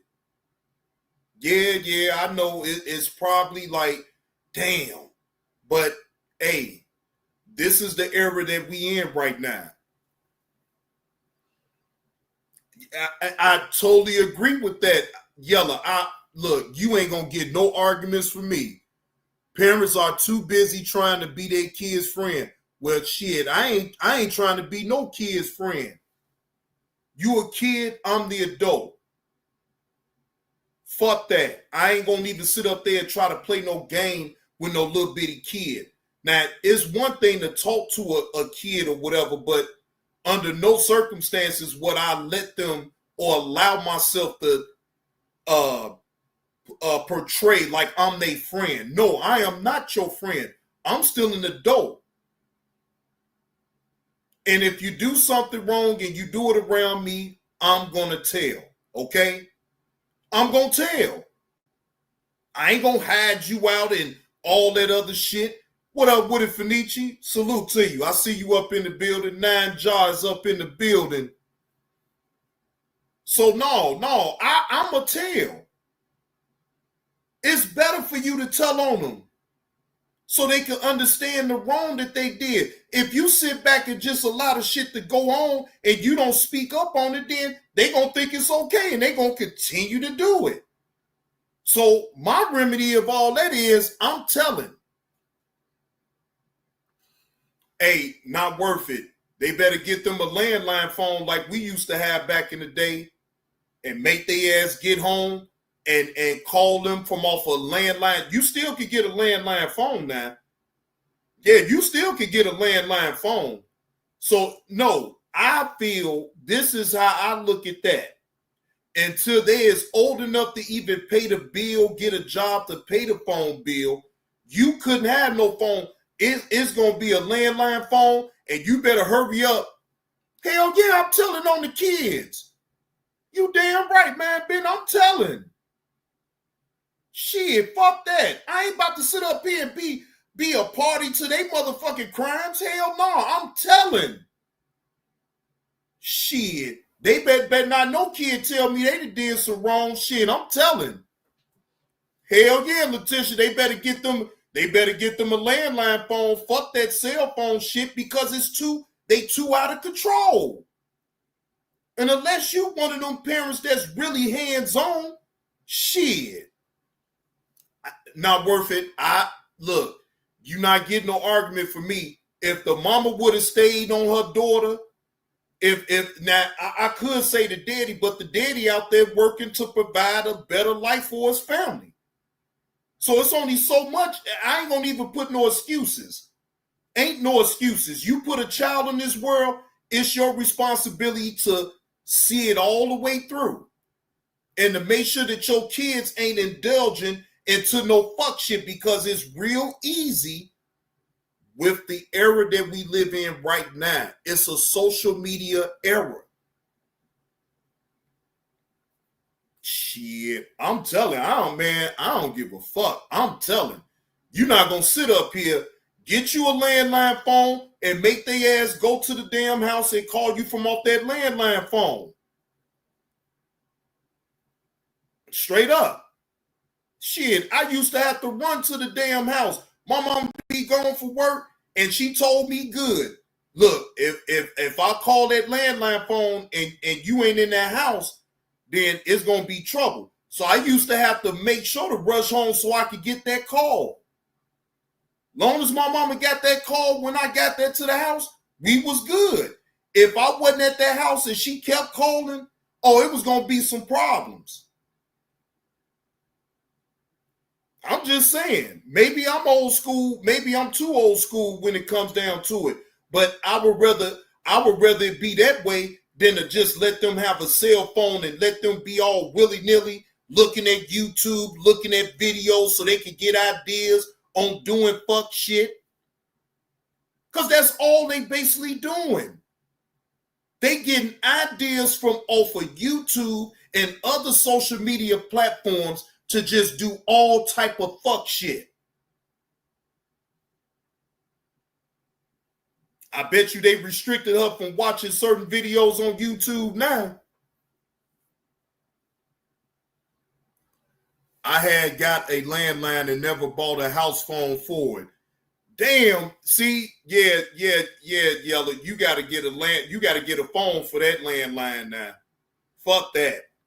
Now, I ain't tripping off of you, but I'm just talking about these parents that don't make sure to monitor these kids' cell phones. Everybody keeps saying, well, it's for safety purposes. It's for this, it's for that. But clearly they not using it for safety purposes. They using it for fuck shit. These kids ain't using them phones for no damn safety and no, they not. That's just an easy way out for the parents to be able to track them, and that's all they care about, just knowing where the fuck they at. Okay, fine. But what about what the fuck they able to see on these social media platforms? That's what the problem is right there. So I feel like that's just a way out for them not to deal with certain shit what they kids do. Look at what little Ava was trying to do. Lil Ava was trying to throw her little brother at 7 years old, Mikey, under the bus so he could go to jail too. That shit wasn't right. She didn't want to take no accountability for her actions. She just passed off the buck. She said, no, Mikey the one that had said something about 911. So she gonna blame her 7-year-old brother for her making the call to 911 and prank them.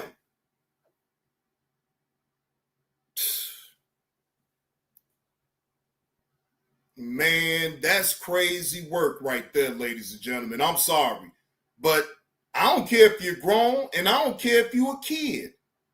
If you doing some illegal shit around me and you come back and tell me, I'ma kindly tell you now, you know you just added me to your bullshit, right? You know I gotta tell the police. Yeah, I gotta tell the police now. Because I'm not about to be a party of nobody else's bullshit.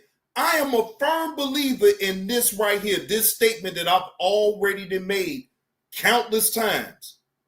Everybody in life bears their own cross. I'm not bearing nobody else's cross on nothing. On nothing. You can't come and tell me nothing that you did illegal and then you expect me not to say nothing. No, I am going to say something. I'm going to get your dumb ass locked up because, for one, what the fuck was you thinking to even tell me in the first damn place? I'm known. I'm certified. I'm certified snitch. Since everybody want to put that word on me, hey, I never denied it. I will tell something. Shit.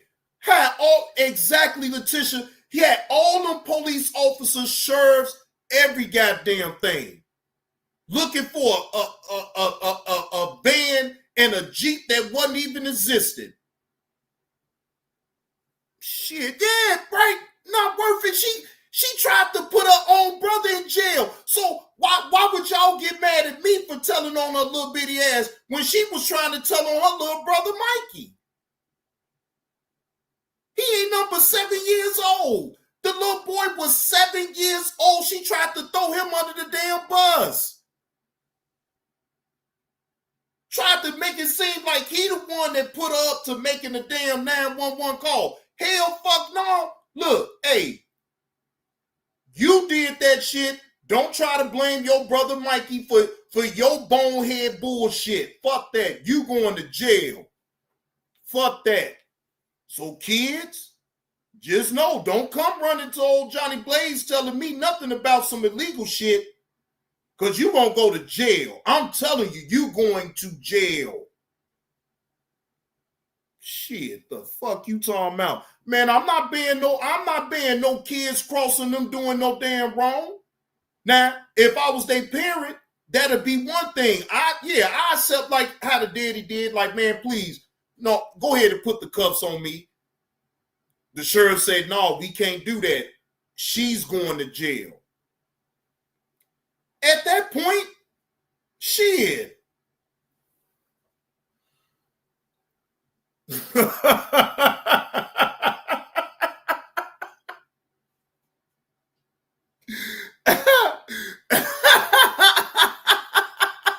Hell no, Letitia, she ain't getting none of that protection. No, those sheriffs was highly upset with her. No, Deja Vu, he wasn't supposed to take the rap for his sister. Fuck that. He only 7 years old. So we expect a 7-year-old to go to jail for telling his big sister that's 11 years old that he the one that put her up to call in the 911 and put a prank. So where in the history do y'all even believe that a 7-year-old came up with script for his big sister to prank a 911 call? I don't believe that.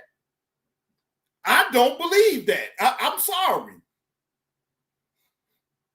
Even the mama and the daddy was like, wait a minute now, you wait a minute, you mean to and then even the sheriffs was like, oh, so you mean to tell me that your little brother at 7 years old put you up to making that 911 call. Like, you didn't think, she didn't think that shit through. Let's just be honest. She didn't think that through, and she was just scared because of the sheriffs and the police coming to that house because she knew she had did wrong. But to throw your little 7-year-old brother, boy, hell no, she rotten as fuck.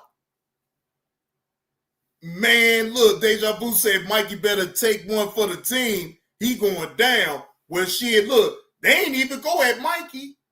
Mikey was able to sit up in the house and just chill.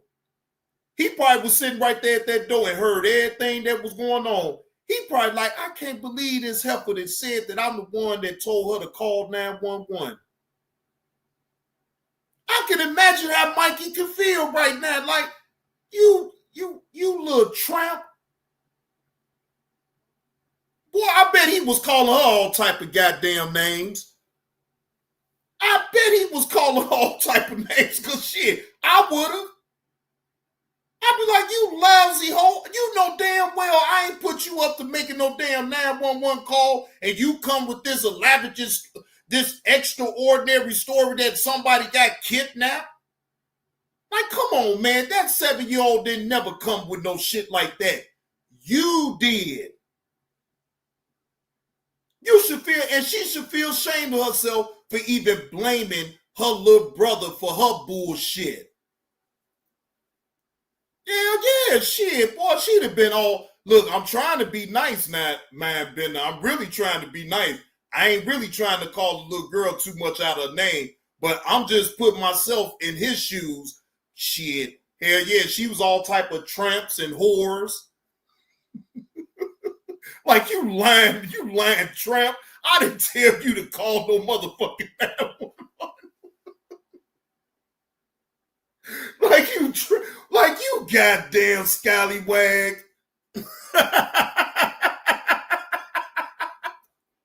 Right, Letitia. Mikey find out he gonna hold that shit over her head for life. Boy, hey, well, Mikey, all you gotta do now, when you get old enough now, you come check out my video and my reaction to your sister dry snitching on you. Yeah. When you get older, Mikey, when you get up to 18 now, you got to be 18 to look at my videos. Now, when you turn 18 now, you come on YouTube and you look at my body cam reaction to your sister dry snitching on you. Just in case if she try to lie and say, I ain't never put you up in it, Mikey. She a damn lie. She put you all up in it. She said that you was the mastermind of her calling 911. Shit, hell fuck no. No, Yellow, I'm telling you. I hope Mikey come on YouTube at the age of 18 and see this goddamn body cam reaction. I swear for living Christ. If she ever try to lie, Mikey, I got your back, Mikey. I got your back, man. I got your back. I'm telling you. I'm going to dime her out. And everybody knows that's up in the chat that I'll tell something. Shit. She gonna get told on what he got 11 more years until he 18. So look, when you turn 18, Mikey, I'm telling you, Mikey, I'm gonna tell you, look, your sister said what? Wait a minute. She said that your name didn't come up. Oh no, Mikey. Yeah, she threw you under the bus. She said that you was the reason why she called 911 in the first place. Yeah, here go the video right here.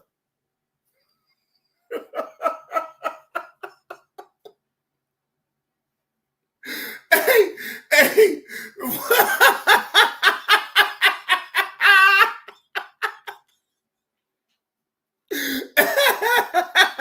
Hey, but at least, hey, Deja Vu, I'm telling on the right side of things, though.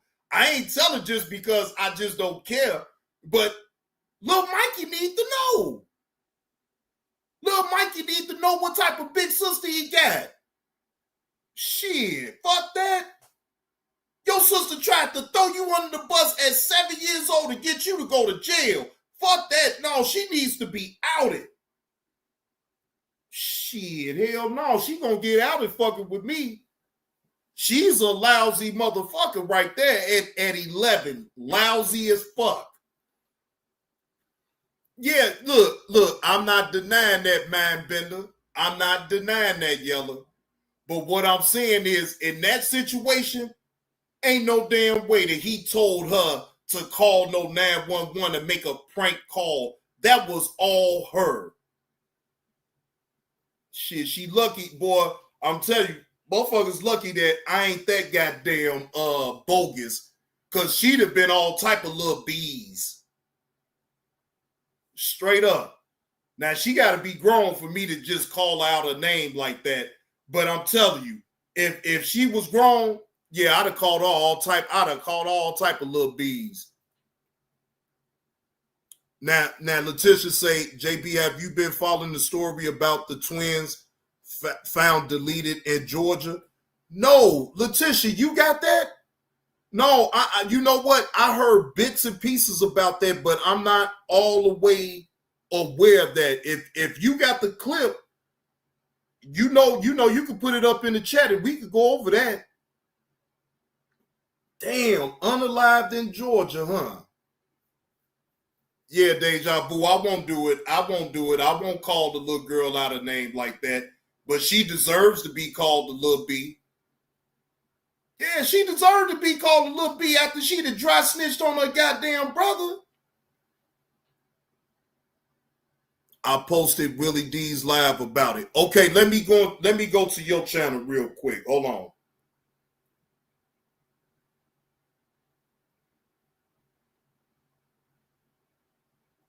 Oh shit. Okay, I see it now. Hold on.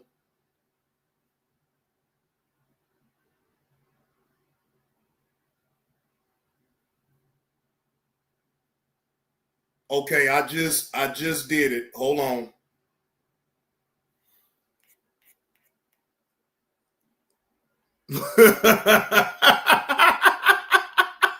What you say, Yellow? My aunt don't cuss, but she say little bees. Look, I leave that up to the women to say that. I won't do it that way.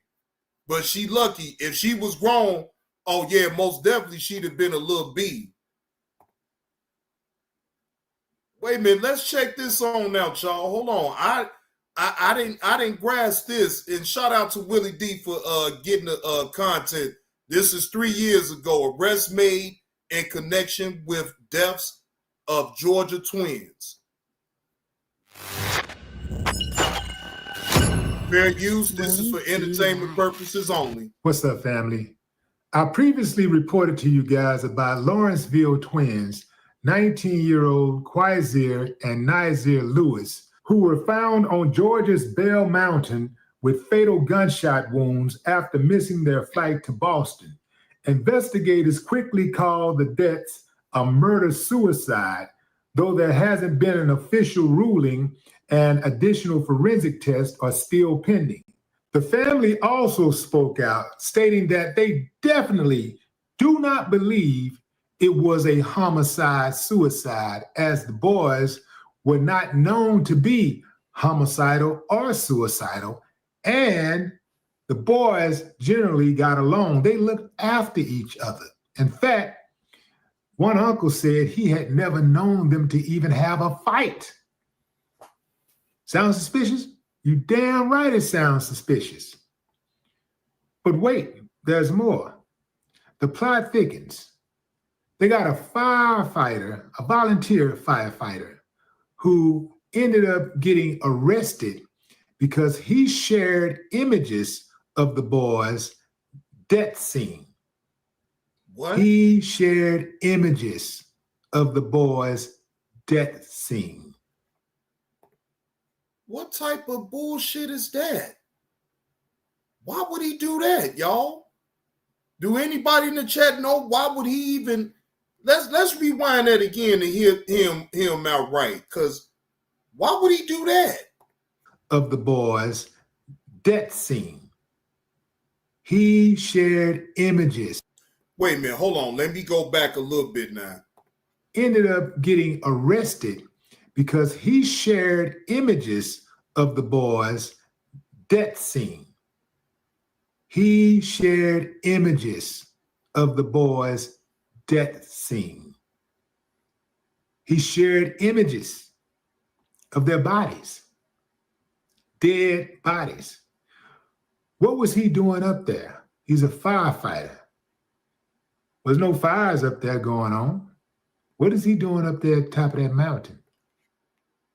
Okay, forget why he was up there on top of the mountain. Why the fuck would he show the twins' deceased body up there in the first place instead of just calling in? Like, what the fuck was he gonna get out of that? Yeah. So this guy named is Scott Curling. He's 42 years old, and he was charged with misdemeanor obstruction after being accused of taking images of the death scene and publicly sharing them. He's since bonded out and been fired. I don't know how he was fired, if he's a volunteer. Maybe they just, if somebody's volunteering, maybe you just tell them, get lost. But anyway, that's the way they wrote it in the report, that he was fired. This is definitely foul play. Here's something to think about. Georgia Bureau of Investigations are the same organization that investigated the death of Kendrick Johnson and ruled it a suicide. A very suspicious death, but they were quick to rule it a suicide. Remember in my last video about this case, I said usually when authorities are quick to rule something a suicide or a murder-suicide, typically it's more like a murder cover-up. Typically, it ain't suicide at all. Now, is that incompetence? Sometimes it's incompetence, but sometimes it's complicity. That's right, I said it. Sometimes it's complicity. Sometimes authorities are quick to sweep a case under the rug because they don't want to use their resources to investigate. Other times, they are quick to sweep it under the rug because they're incompetent. And then you have those times when they are involved themselves. They are someone they know is involved in the case. And this happens a lot in small towns. In a small town, if you are a member of law enforcement and someone commits a crime, you're more likely to know that person personally. And depends on how small that town is, you're more likely to be a personal friend of that person or a family member. So if that person commit a crime, you ain't gonna handle it like you would handle a normal crime. In fact, fam, when's the last time you heard about a police officer turning in his brother? Ain't that like the last body cam footage when the dude had scammed for $13,000? He had a bogus check for $13,000, and he sat up there and told that detective that his cousin is a cop too. And once he told that detective that, the detective came back and said, well, she could get in trouble too. We already know. She could get in trouble too for not letting us know that you was back at home. So Willie D, you are right. When it's somebody family, they tend to don't handle it the same way as if it was just a stranger Joe or Jane that had did it. So yes, you are absolutely correct, because that cousin that's a cop to that dude that was trying to fraud for $13,000 on a bogus check, she didn't tell the police that he was there.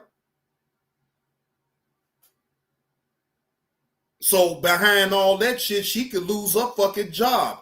Why? Because she's too blind of, okay, this my people. I ain't gonna tell. No, fuck that. No, you got to tell it all. Fuck all that shit. You in law enforcement. Now, the shit ain't supposed to be easy, but at the same time, you willing to risk your job, your career, over a family member that you know for a fact is doing wrong? And then it comes back that you even knew any parts about it. That's your career. Poof. Be gone. You're done. Fuck that. See, that's why I'm going to keep it the same with every goddamn body. I don't give a fuck if it's my mama, my daddy, my brothers. If I'm in law enforcement and I catch wind of you doing something wrong, for one, I'm going to be talking to you about turning your cell phone in. And I'm going to call down there to the headquarters and be like, hey, look, my brother right here, man, I'm about to get him to turn his cell phone in. See, I'm going to put the pressure on you to turn your cell phone in anyway, because if you think that I'm going to lose my job and my career, my 401k, all the money that I got stacked up for your bullshit, No. I'm going to tell, and I'm going to make you go ahead and go to the station so you can turn your cell phone in, so that way the police, my fellow police officers won't think that I'm sitting up here playing favoritism because it's somebody that's related to me. No, ain't no favoritisms when it boils down to it. Yeah. Of course you don't want to see one of your family members go to jail if you law enforcement, but it wasn't you the one that did it. And I'm not gonna sit up here and bear my cousin's cross, my brother's cross, my mama, my daddy, aunties, uncles. Look, it's better that you just stay the fuck away from me. I'm telling you, I bet not catch wind. I bet not nobody sit up and tell me nothing. It'd be better for you not to say shit to me, because I'm gonna tell. And I ain't even gotta be law enforcement. I'm gonna tell. Fuck that. His cousin, his dad, his mama. When's the last time you heard about something like that? When's the last time you heard about a cop arresting or just, offering details about a crime that someone in his family committed or one of his friends committed? I'll wait. These guys did not kill themselves. One didn't kill the other and then shoot himself. That Unalive, YouTube. I know how y'all is about certain words or whatever the case may be. Willie D meant to say unalived. Okay? He didn't mean to say it that way, because, again, these are not my words. These are the words of Willie D. This is off his channel, and all I'm doing is reacting to what he's talking about. So, let's be totally clear. I wish that Willie D would have just said unalived. But, hey, it is what it is. That did not happen. I don't care what they say. This is common sense, fam.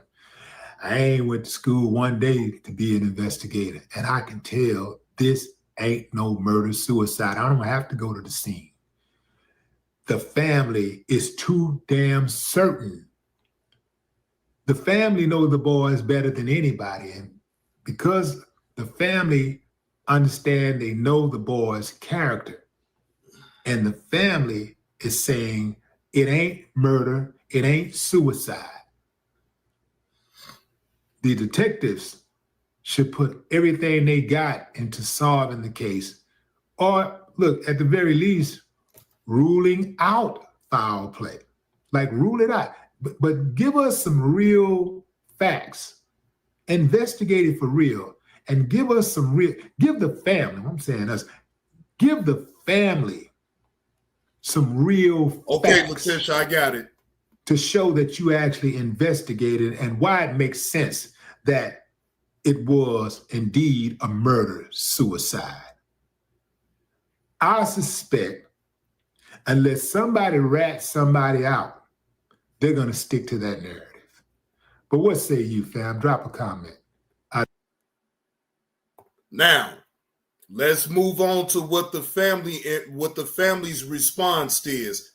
Thank you, Letitia, for getting that clip of what the family has said. We about to take a look at it right now. Family suspects foul play in Georgia twins' death. This is coming from Fox 5 Atlanta.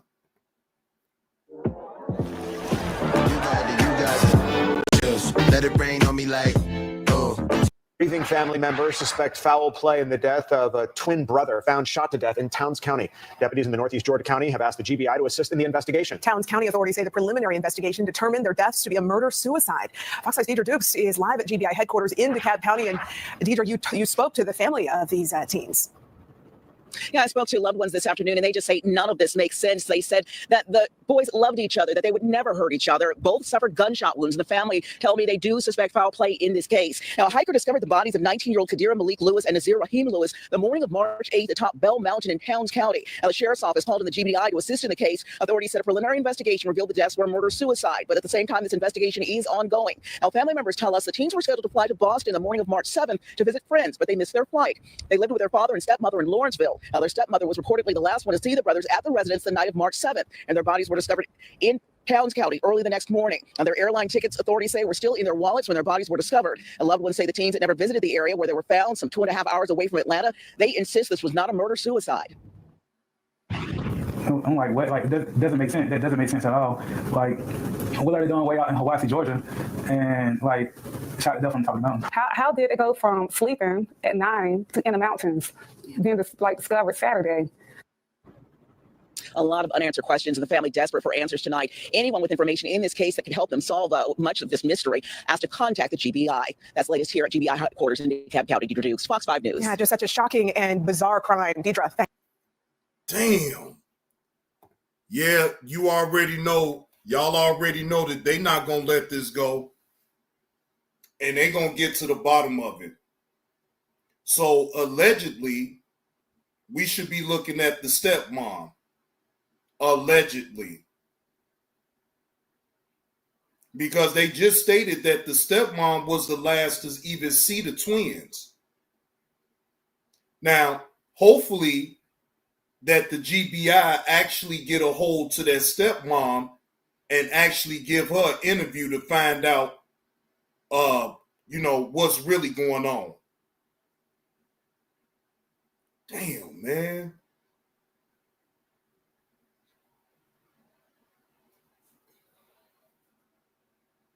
Yeah.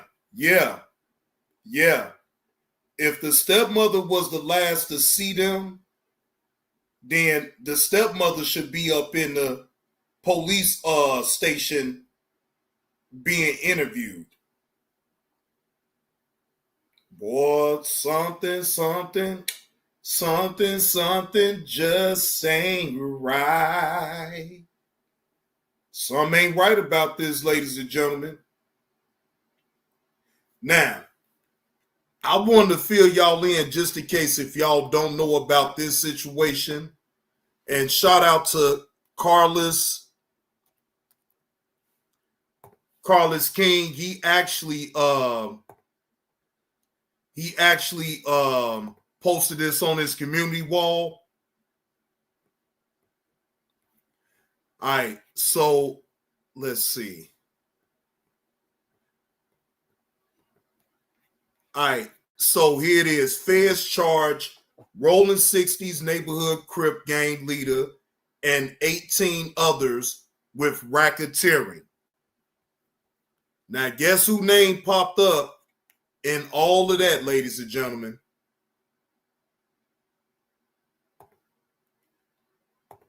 Big U.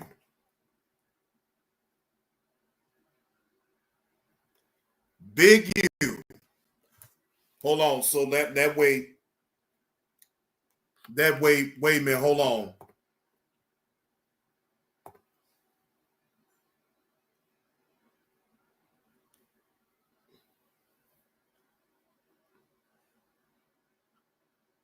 Okay, wait a minute. He did a video about this. Hold on. He did a video about this. Hold on.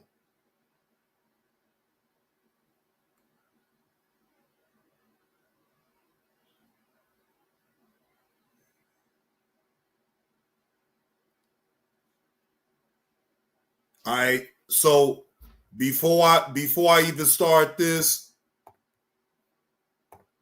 give y'all the drop real quick. Hold on.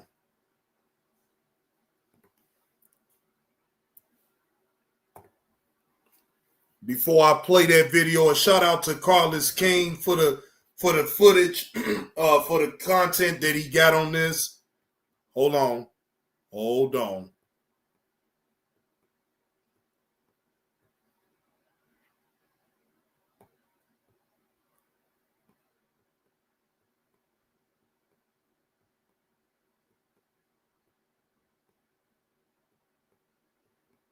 Play an oldie but goodie.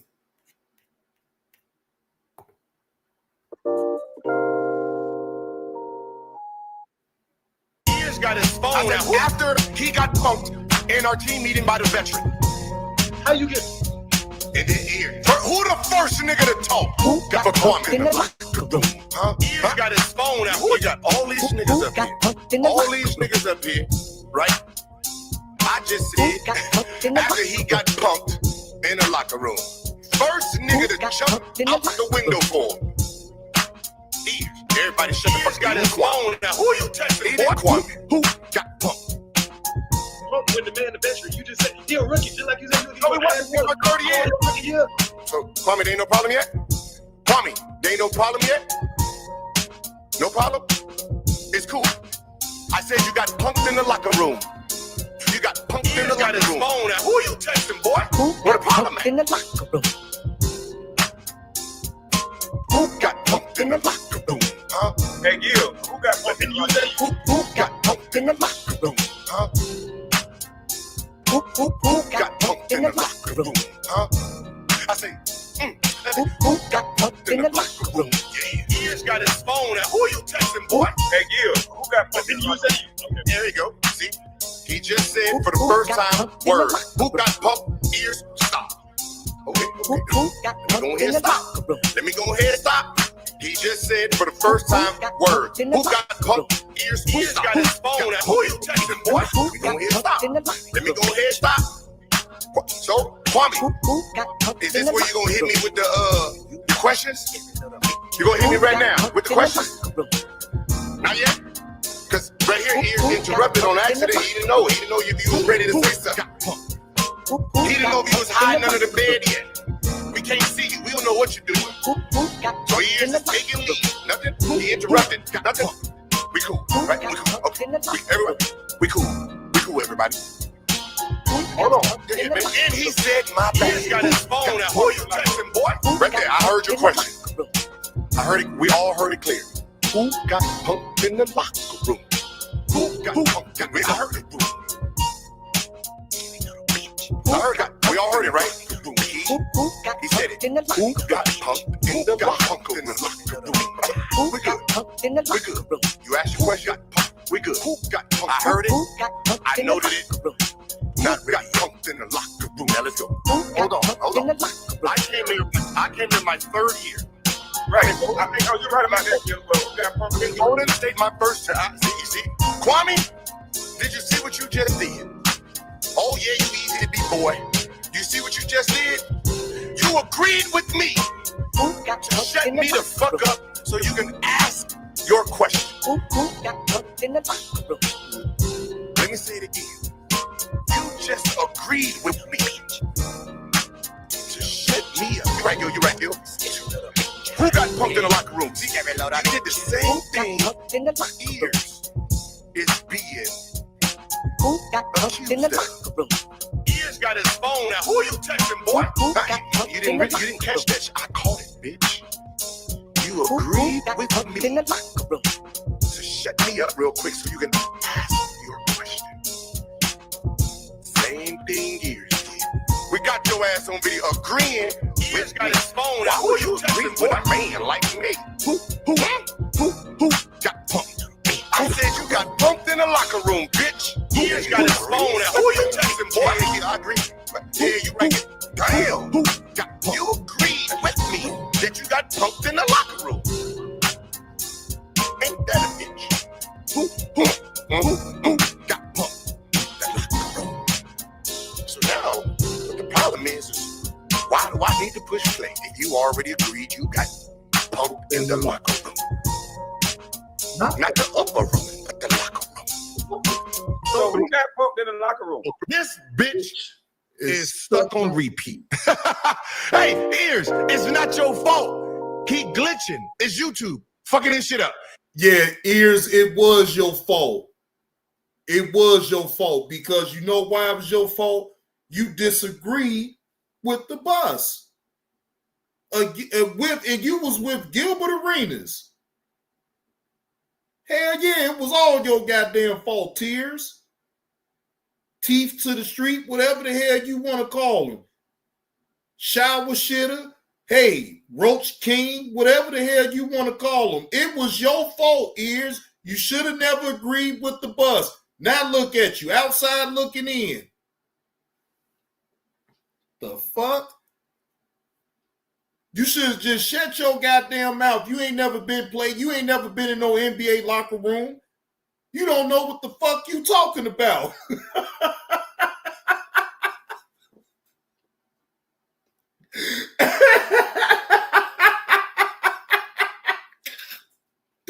Boy, he let you know, boy, you didn't know what the fuck you was talking about.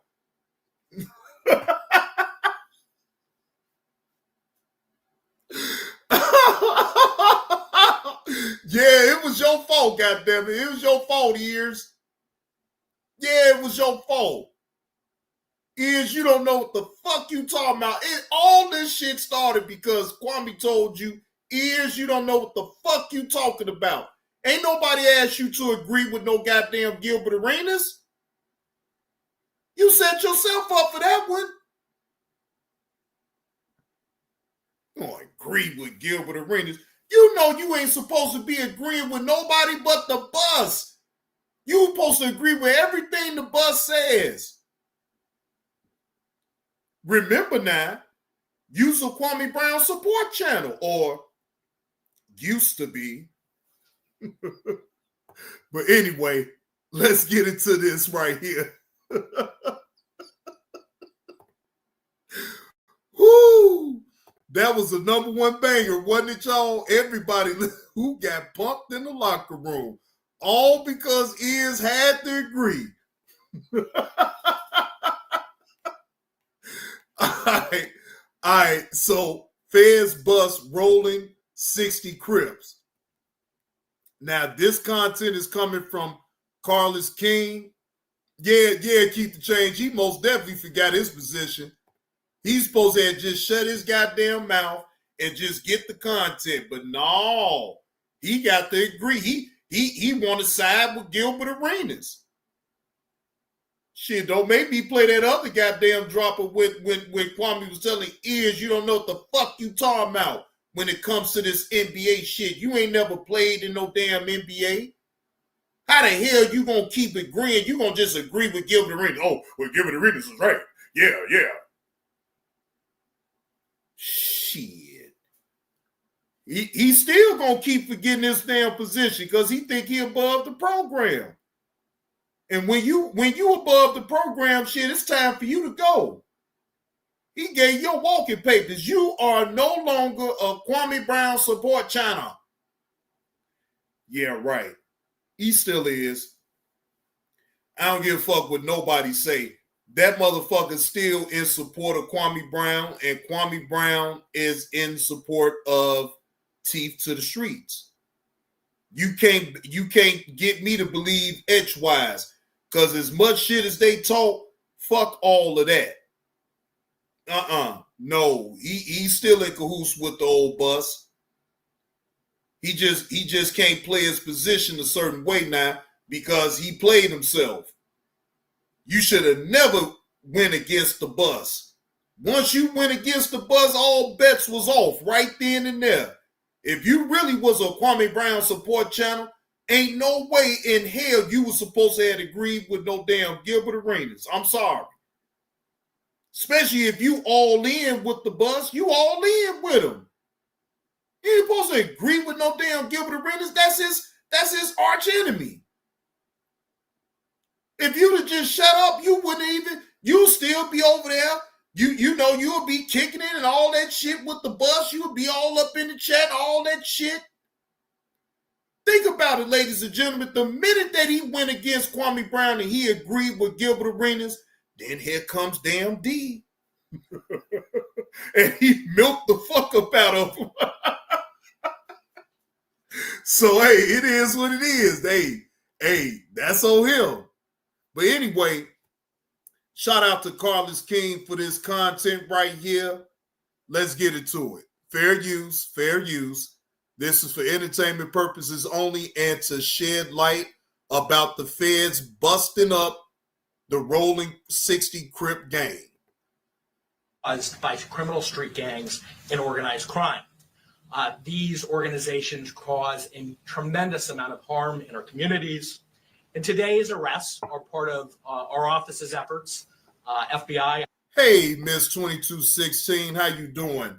Hope all is well with you. Thank you for tuning in to the show. Now, this content comes from Carlos King.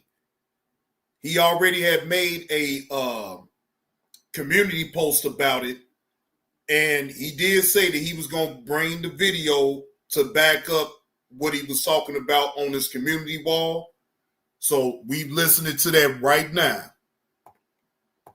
IRS, LAPD, the team you see up here, to make our community safer and rid our streets of these criminal street gangs, including ones operated by violent felons like Mr. Henley, who are posing as savvy businessmen and community leaders, but in the end are criminals. Yeah. Damn. So wait a minute, allegedly, Big U is still doing some illegal shit. God damn, allegedly, because everything ain't out yet, but for what the information that's put on out there, hey, he's involved. They got him dead to rights, allegedly. Hey, you know what? Man, fuck a whack 100. That motherfucker ain't nothing but a motherfucking stool pigeon. And if you tell him any goddamn thing, you deserve to go to damn jail. Because motherfuckers talk about me, but this motherfucker most definitely will tell something. Affidavit filed with criminal complaint alleges that Mr. Henley operated Big U Enterprises, a mafia-like organization that utilized Mr. Henley's stature, other businesses, and fraudulently applying for COVID loans in the form of a business relief loan. On that application, Mr. Henley falsely stated that his music label, Unique Music, operated. Yes, Letitia. Allegedly, Big U is on the run. He's a fugitive from justice. He said, damn that, the feds is watching. I got to go. God damn, Big U. I actually thought that you was on the up and up. Hey, oh well, that's your cross to bear. At a $200,000 profit in 2019. And let me talk a little bit about Mr. Henley and the street gang here. As I said, Mr. Henley is a widely known leader within the Rolling 60s. He rose to prominence in that gang decades ago, and he has since been a fixture on the internet, talk shows, and podcasts. All things that law enforcement have looked at closely as part of this investigation. All right, what's up with it, y'all? So look, man, I'm back again with another video, right? And listen, I'm pretty sure that a lot of y'all have seen on the internet that the feds got the Rolling 60s, man. Not all of them, but you know, the ones that are known on social media and things like that. And you know, high-ranking ones, allegedly. Everything is allegedly about this whole situation. But I'm pretty sure that a lot of us are saying the same exact thing, that we knew that this shit was going to happen. I mean, and I know my audience over here don't know what the hell I'm talking about or who I'm talking about, because we don't talk about none of that over here. This is for a different audience, but I know that y'all gonna still rock with me and listen to it. So, you know, just roll with me right now. But anyway, long story short, you know, basically these guys have been on social media, the internet, you know, on podcasts and different things, talking about a lot of different things, which I felt was crazy from the beginning, you know, but it is entertaining. You know, I still rock with them no matter what. But, you know, not saying that I'm affiliated with no gangs and shit like that. I'm just saying from an entertainment standpoint, I rock with them. But long story short, man, you know, well, I ain't gonna try to rush this shit. Hell, I'm tripping. Look, they got a RICO charge. Basically, they saying that they were stealing money, extorting people. They was involved with murders, drugs. They got like 50 guns, like 5 pounds of meth. They got fentanyl pills allegedly. I mean, all type of. God damn. What up with it, EV? God damn. So Big U was coming on this motherfucker pump faking, allegedly, acting like he was on the up and up when in fact he's still running the same racket. He's still allegedly on some illegal shit and using the podcast and what he does as a front to throw the scent off while he still do what he do in the streets. When would these individuals understand that once you get on social media, that I don't give a fuck how much you try to hide what the fuck your illegal activities is that the feds is watching instantly, especially when they know that you are part of a gang organization. Again, shout out to Carlos King for giving us this content right here. Different things is tied up into this. Now, with the podcast and stuff like that, I'm pretty sure a lot of people, this is gonna be the main thing that they say. Adam 22 got these people locked up. Hell nah, these is a damn. Oh shit! Now is Adam 22 then got the hey, y'all gonna get enough for going on these goddamn podcasts is running off at the goddamn mouth. What's wrong with y'all? God damn, y'all got to just go on these damn big podcast channels, sit up here and think that y'all above the shit. Boy, man, come on, man. Boy, this is entertaining right here. These are grown-ass men that chose to talk about what they talked about on these social media platforms. You can't find nobody but them. Now, true enough, you know, Adam got a platform where people can come up there and, you know, politic with the gangs and different things like that. But overall, shit, they chose to do what they chose to do. But Big U still on the run. They got Loose Cannon. They got goddamn, you know, I don't know all their names here. They just ones I be watching. Loose Cannon for sure. And then I know Brick Baby, they got him too. And some people are saying that, you know, with Lil Durk being associated with some Crips allegedly and shit like that with their murder, man, people don't know. Just let the facts come out. You know, putting these jackets on everybody just crazy as hell. And y'all already know over here on my channel, we ain't on conspiracies. We are not on conspiracy theories and none of that type of shit. So, you know, we're gonna go off the facts. And right now they're just saying that Big U, you know, was doing fraud, extorting people, and anybody that was up under him was doing the same thing. And they damn. Big U. Now, I'ma say it like this, right? If Big U ain't did nothing wrong and he really is on the up and up, why is he running? That would be my question right there. If you did nothing wrong, if everything, all your businesses of what you got is on the up and up, then why run? Why flee? Why fled the scene or whatever the case may be and everybody else get knocked off, but you free and clear, you gone. It makes a lot of people wonder. I know I'm wondering.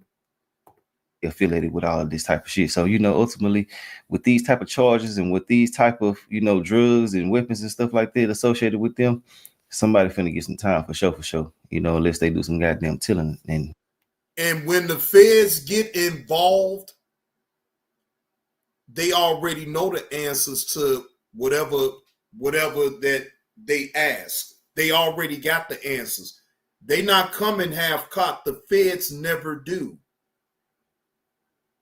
So, Big U, the only question that I will have to ask for you, allegedly, if all of this is true, was it worth it at the end for you to have to do Fed time? Now, let me look up how old Eugene Bentley Jr. is. Hold on. I want to look that up my own self. Hold on.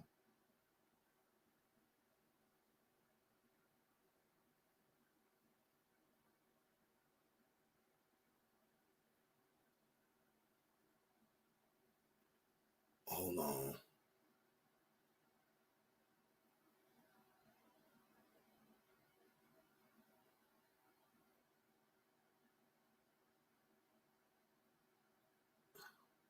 Yeah, I want to see how old he is.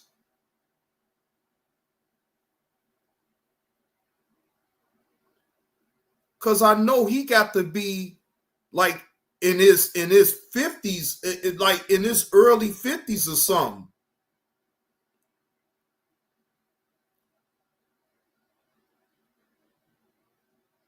Hey, you know what? I couldn't get it. If your business not in order, run. Once you lock down, you can't handle business. Go collect your bread and get your lawyer, then walk in. Hey, keep the change at this point. That's his best bet either way. He's supposed to have got the lawyer and just, I mean, why run? You got businesses that's up and running, that's going. And you break and run? Now, again, I want to say that Big U is probably up in his early 50s because I know he's past 40. I know he's past 40, but I don't know his exact age.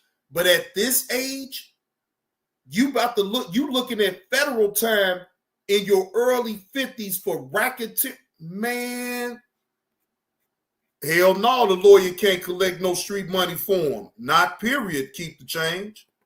You know, we don't know how that's gonna go, but overall, the IRS is involved. They spoke in the video that I'm finna show y'all. Shit, they got so many damn representatives speaking about the situation, and they use multiple sources to do all of this. Now, I feel like, you know, with the robberies that's been happening and different things like that, this was bound to happen over time. But I didn't think that they were going to do it like this, you know. So it is what it is. I know a lot of different people finna say the same thing, like I said a while ago, with the Adam show going on and them talking about everything. You know what I'm saying? Fade. They talk about fights. They talk about every damn thing. You know what I'm saying? They tell you certain shit that's like personal in the games, you know, on the TV. And that's what really, you know, sparked a lot of shit, because the feds did say that they have been watching these interviews.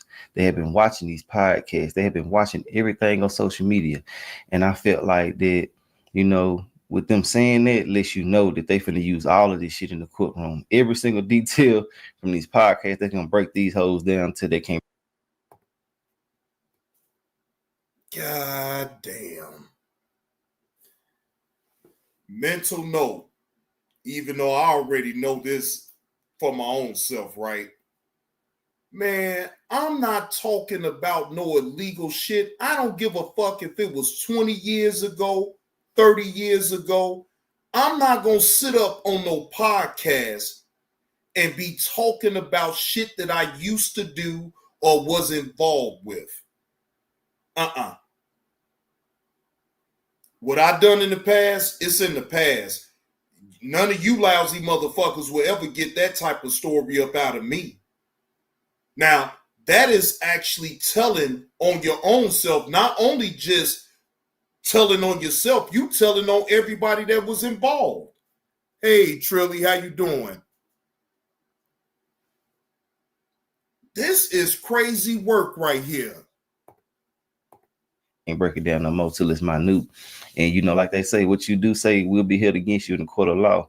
And they got so much video footage, hours and hours and hours of goddamn podcasts and testimonies and different things like that. Now, one thing that can go in their favor, possibly, is saying that this was all for entertainment purposes. Hey, in Title 1, I'm good with that. I'm good with that. And plus, you don't know me anyway, so I'm really good with you saying that I don't have any street credit. Who the fuck wants street credit when you sit up here online and tell on yourself in the first damn place and think that certain things that you say on the internet can't be used against you? They do it all the fucking time. So yeah, you're right. No, I ain't got no street credit. Yeah, I'm just a lame ass motherfucker. I ain't never did shit. Yup. I'm actually agreeing with you on that one. But they can tie something to something, then they will do that. But ultimately, I don't say what I had to say. I'm gonna let them explain everything else to y'all about this whole situation. This is everything that you need to know right here in this one video right now. Details will come out over time, you know, but right now this is every single thing. So you ain't got to go nowhere. If you want to, that's cool. But everything is right here in this video. I'll holler at y'all later on another one. All right. Good morning. I'm Joe McNally, the acting United States Attorney here in Los Angeles. Today, we're here to announce federal criminal charges against Eugene Henley Jr., a career criminal known as Big U, who used his contacts and leadership role in the Crips criminal street gang, the entertainment industry, and a youth charity to further. Like, who the fuck Big U think he was trying to be? Suge Knight? You see how the shit worked out for Suge? Come on, Big U. I know damn well you ain't trying. You didn't go out like Suge Knight. God damn, he went out. You go out like that? Oh my God. Here go another goddamn Suge Knight 2.0, ladies and gentlemen. His own criminal enterprise, an enterprise that engaged in murder, extortion, robbery, human trafficking, COVID fraud, and other felonies. Mr. Henley and several other individuals linked to him and his criminal enterprise were charged in a criminal complaint with federal racketeering conspiracy. Mr. Henley is a fugitive, and he is currently wanted by federal law enforcement. Other individuals linked. Turn yourself in, Big U. If you didn't do nothing wrong, turn yourself in, my nigga. If all of this ain't true, turn yourself in with your lawyer. God damn. Please turn yourself in, Big U. They charging you, my nigga, they charging you with fair time. If I were you, I'd get in front of it. To his criminal enterprise were arrested today, approximately 10 defendants who are charged in various indictments. Again, Mr. Henley is a fugitive. 4 defendants are in state custody and will be transferred into federal custody. And we are still seeking Mr. Henley. And they still looking for Mr. Henley. Big U, they looking for you, my nigga. They looking for you. They done already got 4 of your partners. And guess what? What's to stop them from even telling or saying some shit to them feds? Man.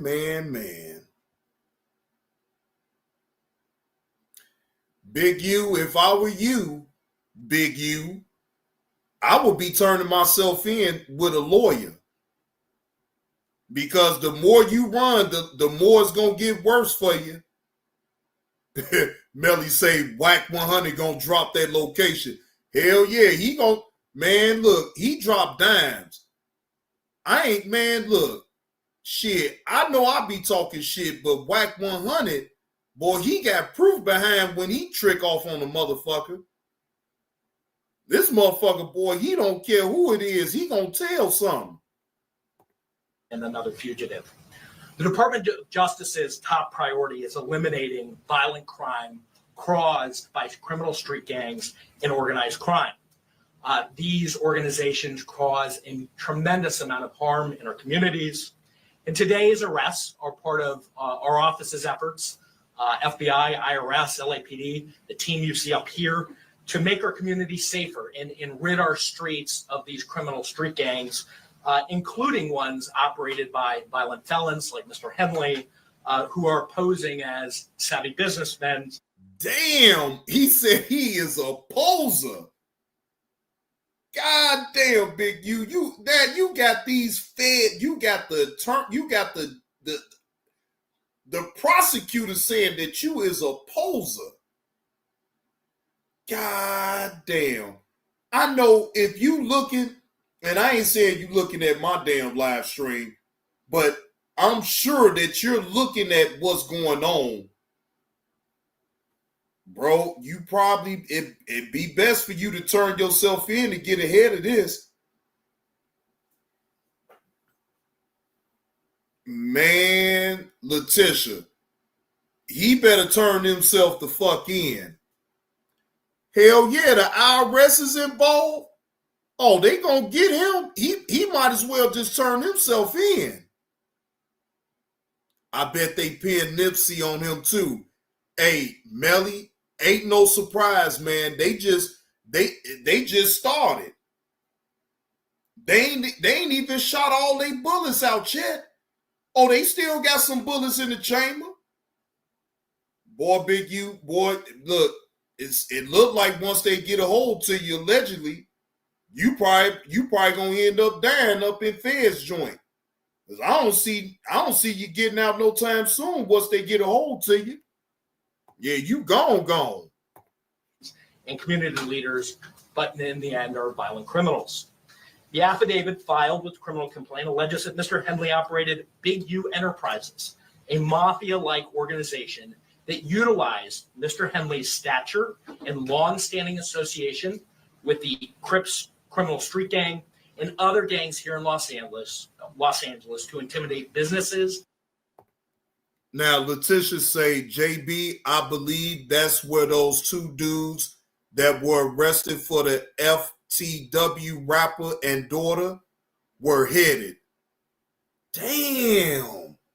Now, that's all allegedly, but you may not be off though, Letitia. You may be right on the head with that one. And individuals in our communities. I want to stress that the allegations here in the complaint are allegations only, and the defendants are presumed innocent until proven otherwise. Let me talk a little bit about Mr. Henley and the street gang here. As I said, Mr. Henley is a widely known leader within the rolling 60s. He rose to prominence in that gang decades ago, and he has since been a fixture on the internet talk shows and podcasts, all things that law enforcement have looked at closely as part of this investigation.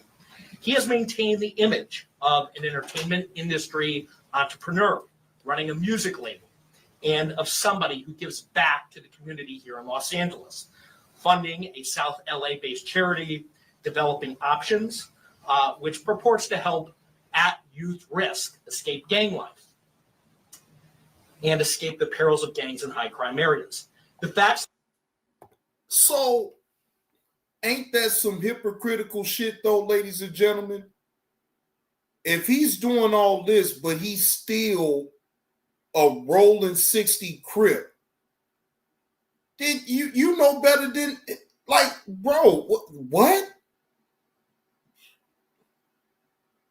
How's you trying to do that, but you still in the gang life?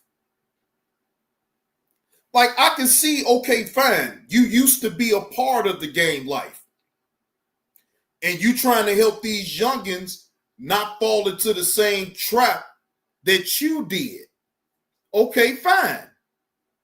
But you still in the life. Lord Jesus Christ. Facts alleged in the complaint paint a very different picture. It is one of a murderer, a thief, a liar, and a cheat, and the criminals that enabled him. For example, Mr. Henley engaged in a murder of a musician signed to his label in 2021 and dumped the victim's body in Las Vegas off of the I-15 freeway. He then attempted to evade and obstruct the investigation into the murder, including ordering witnesses. Hey, Melly, time out the entitled one, because I don't know what the fuck you talking about, and I really don't give a fuck. I don't have to be careful because I'm not saying that the man did anything.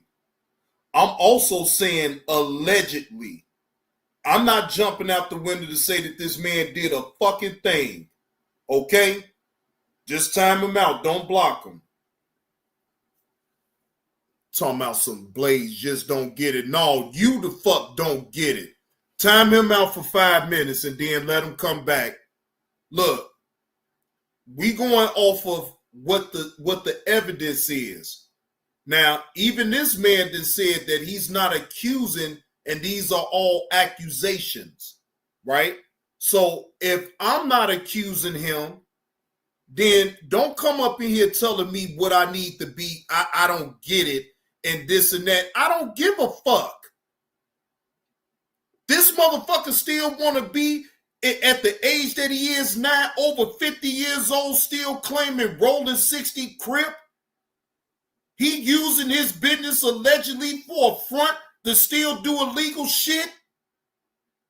Man, if you don't get the fuck up out of here, I don't give a fuck about none of that shit. Not to speak with law enforcement. Henley's criminal enterprise also engaged in other crimes, including transporting prostitutes across state lines, extorting strip clubs, marijuana dispensaries, and other businesses, and fraudulently applying for COVID loans in the form of a business relief loan. So in Title I, let me ask you something, right? And I know you still around because you can't help but to type up in my chat, right? So you don't know when the feds actually come in and they get to putting cases on people, right? When have you ever known the feds to miss? When have you ever known the feds to miss? Now, I'm not talking about no regular police or the LAPD. I'm not talking about them. I'm talking about the feds. The feds don't come in giving charges like this if they don't already know. So what the fuck is you talking about? On that application, Mr. Henley falsely stated that his music label, Unique Music, operated at a $200,000 profit in 2019 and was entitled to government assistance, despite the reality that the company had operated at a loss and was ineligible for such relief. Finally, Mr. Henley is accused of embezzling donations made by celebrities, professional athletes, and businesses to his charity, Developing Options, which, as I said, purports to give South LA at-risk youth alternatives to gang violence, drugs, and other criminal activity. Henley used this charity as a front. He used it to conceal his fraudulent activities, his criminal enterprises activities, from and evade detection from law enforcement. If convicted. So this is what the feds are saying, the entitled one. So you still gonna type up in my chat to say Etchwise? The feds sat on him for the longest. They clearly telling you what they done found. And again, the feds will sit on you for 5 years, 10 years until they finally get all the information that they need to bury you. It's not like the regular police. The feds most definitely will sit and wait and watch until you make a mistake that you just can't come back from. So I don't understand your logic of how you thinking. Exactly, Melly. They let you dig your own ditch. And this is what the feds, not LAPD, the feds. It's a whole different ball game. In my opinion, yes, his life is over. Convicted on the racketeering conspiracy, he and his co-conspirators face approximately a 20-year federal prison sentence. I want to thank our federal law enforcement partners, our state law enforcement partners who brought about the result here today. The Los Angeles Metropolitan Gang Task Force from the FBI. It's comprised of FBI agents, LAPD officers, IRS criminal investigation, the U.S. Department of Justice Inspector General's Office, Los Angeles Police Department, the North Las Vegas Police Department. This case is a great example of state and federal law enforcement working together to address harm from a criminal enterprise. I also want to thank our prosecutors, Assistant U.S. Attorneys Kevin Butler and Jenna McCabe, for their diligence and dogged determination in this case. With that, I'll turn it over to our next speaker, FBI Special Agent in Charge, Ted Dox. Thank you, Joe. And Letitia, you know what the reality is, even with that, is that the ones that they do get, they gonna get them to flip. Because they gonna hit them with some hard time. You think they gonna do some hard time for Big U? I don't give a fuck if they is in the game. You think that those 4 individuals that they already got locked down, you think they gonna really do some hard time for Big U? He done ran and left them on strut. Think about that part right there, ladies and gentlemen. Big U left them on strut so he can save his own ass. Now let that ponder in your mind right there. Big U don't give a fuck about them motherfuckers that's locked up. So why should they give a fuck about Big U in this situation? The fuck? I don't know who the fuck y'all think y'all talking to. I understand it completely. This motherfucker that fled, now he's a fugitive. He don't give a fuck about them. Man, he don't give a fuck about none of them. Absolutely. My name is Ted Dox, Special Agent in Charge of FBI Los Angeles' Criminal Division. These operations are truly a team effort, and I would like to recognize those partnerships. If not for their commitment, dedication, and follow-through, we would not be here today. First, I'd like to thank LAPD, IRS Criminal Investigations, and the U.S. Attorney's Office for working collaboratively for the past 4 years. In this case, with FBI Los Angeles Metropolitan Task Force on violent gangs. I'd also like to thank the U.S. Marshal Service for their assistance today, and many departments in California, Arizona, Nevada, and the North Las Vegas Police Department. Now, this morning, hundreds of agents and officers, including multiple SWAT teams, executed multiple arrest warrants for many of the 19 defendants charged in this case. Search warrants were executed at 6 locations. Those searches continue to be underway. 4 of the 19 defendants were already in custody, and 10 defendants were taken into custody in the last 24 hours. And while we're still seeking the whereabouts of 5 individuals, 3 of whom we believe we will have in custody shortly, 2 defendants are considered fugitives. They are Eugene Henley Jr., also known as Big U, and Brian Mejia. We will provide their photographs to the media following this announcement. Anyone with information as to their whereabouts should not take action on their own, but contact the FBI. You can reach us by calling 1-800-CALL-FBI. God damn. Boy, they done put a bounty on their damn heads. Boy, they done put a bounty on Big U and the other guy's head. If you see them, call 1-800-CALL-FBI. Now, I don't know. Look, again, what I do understand is that the feds is going to get their time up out of you. That's what I understand. Man, look, Melly, the mama, the daddy, the kids. Man, they don't want, them motherfuckers is radioactive. They radioactive. You better not know where the fuck they is, and they find out that you knew where the fuck they was. Boy, you going down too. Shit, I'll be a telling son of a bitch. I will be a telling son of a bitch because I ain't going to jail for none of them motherfuckers. Yeah, look, Hey, feds. Big U down there at that goddamn barbershop laughing and joking with the people on down there. Right, exactly. You think I'm about, man, fuck that. Hey, feds, look, they right here at the goddamn barbershop now. Both of them. If you come right goddamn now, you come get them and scoop their ass up and take them right to the feds. Right goddamn now. Shit.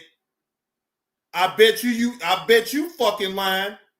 I'll be on that motherfucker 1-800 number so goddamn quick. I'm telling you going to jail, punk.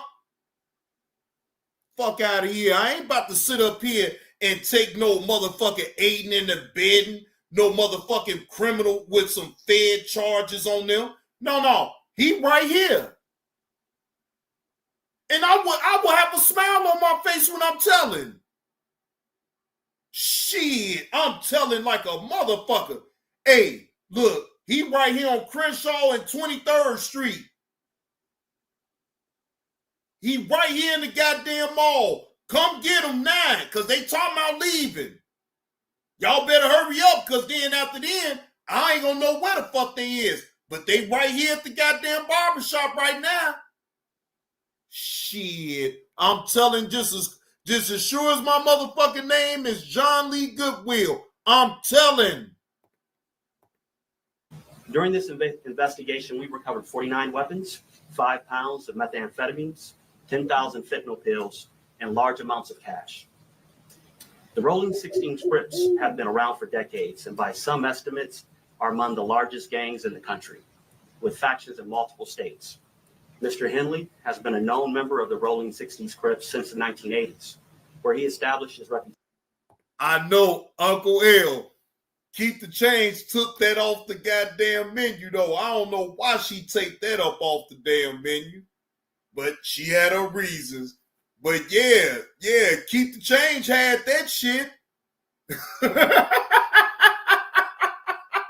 You going to jail. I'm talking about, man, you going to jail. I'm not about to sit up here. Look, you want to be a dummy? Cool. You want to be a dummy? Cool. You can look, just be a dummy and break the law without me being around you. That's all. That's all I ask. Don't do no bullshit around me because I will tell. I'm not going to take your weight. I don't want the police to ask me a bitch ass thing. Fuck that. You going to jail because I'm going to tell them where the fuck you at. Shit, I'm telling you, I'm telling all of y'all, the 18 people that's up in the chat, I'm most definitely gonna tell where the fuck he at because you think you gonna get me on some aiding and abetting the motherfucking fugitive? No. Excuse me, federal officer, he right here. He was leaving, going southbound on Crenshaw Boulevard. He made a right on Slauson Street. Shit, fuck that. Man, look, I don't give a fuck about no street code bullshit, man. Y'all can miss me with that shit. I ain't did no crime with him. So guess what? I ain't gonna go down for no crime that I think that he committed, but I was in cahoots with. Man, fuck all of that. Don't go, right, exactly, Letitia. Don't go by me because I'm going to tell. I'm telling you. Look, try me if you want to. Try me if you want to. Come around me doing some fuck shit and don't, and look, and if I'm telling you straight up, hey, you know I'm going to tell on you, right? Because I ain't going to jail for your bullshit. And I'm going to keep it real. I'm not going to jail for your bullshit. So you going to jail. And earn standing with fellow gang members. He has been able to use that standing to intimidate businesses and individuals and to commit various forms of violence, including the alleged murder outlined by the U.S. Attorney. He's also been able to influence others to give him money, only to defraud his victims, including defrauding the U.S., the government, the city of Los Angeles, and you, the taxpayer. Before I close, I'd like to ask that anyone who has information about the alleged criminal activity or feel that they have been victimized by any of the defendants, call the FBI at 1-800. Boy, they better be lucky I wasn't around them doing no bullshit. Boy, I'd have been on the phone calling the goddamn feds. Hey, excuse me. Hey, this motherfucker sat up here and told me that he unalived some damn body and took their money. Hey, feds. Man, I'm calling that 1-800 number. Hey, fans, yeah, hey, this motherfucker Big U is crazy, man. Y'all gotta come get this crazy son of a bitch. Now, I don't want no parts of this shit. This motherfucker that told me about a goddamn crime, and I know where he be at. Shit. Boy, I'm trying to tell any motherfucker around me, hey, look, don't do no fuck shit around me. Don't commit no crime, because I'm going to tell on you, okay? And even if you ain't okay with it, I don't give a fuck. You damn right, Uncle Will. I'm going to change my goddamn name. I'm going to be out of the goddamn state, all that shit. You damn right. Fuck that. You ain't going to involve me up in your bullshit. No. Hell no. You ain't gonna involve me with the bullshit. No. Fuck that. You run your mouth to me if you want to. I'm gonna tell. Even if the shit ain't true, I'm gonna tell. Just to cover my ass. Because guess what? They don't give a fuck. Look, they'll throw your ass under the goddamn bus. You better be the first motherfucker to tell. Call FBI. We've targeted this gang in the past and will continue to target gangs who seed violence and fear in our communities. The FBI will never waver on our commitment to combat violent gangs and those individuals affiliated who prey on others. Today's arrests made neighborhoods across our city safer. Thank you. And with that, I'll turn it over to IRS SAC Tyler Hatcher. Yeah. Good morning. Again, I'm Tyler Hatcher. I'm the special agent in charge of IRS criminal investigation here in Los Angeles. Today's arrests are the result of outstanding investigative work by law enforcement partners from LAPD, U.S. Attorney's Office, the FBI, and my office, who's worked tirelessly to find the evidence necessary to charge those who are alleged to bring harm to our communities, as you've heard previously. The RICO charge. Wait a minute. Now this one, I got to play. I got to play this right now. Shout out to the meal ticket, because I'm telling you, man, look, I'm not going down for nobody's bullshit. I'm going to tell.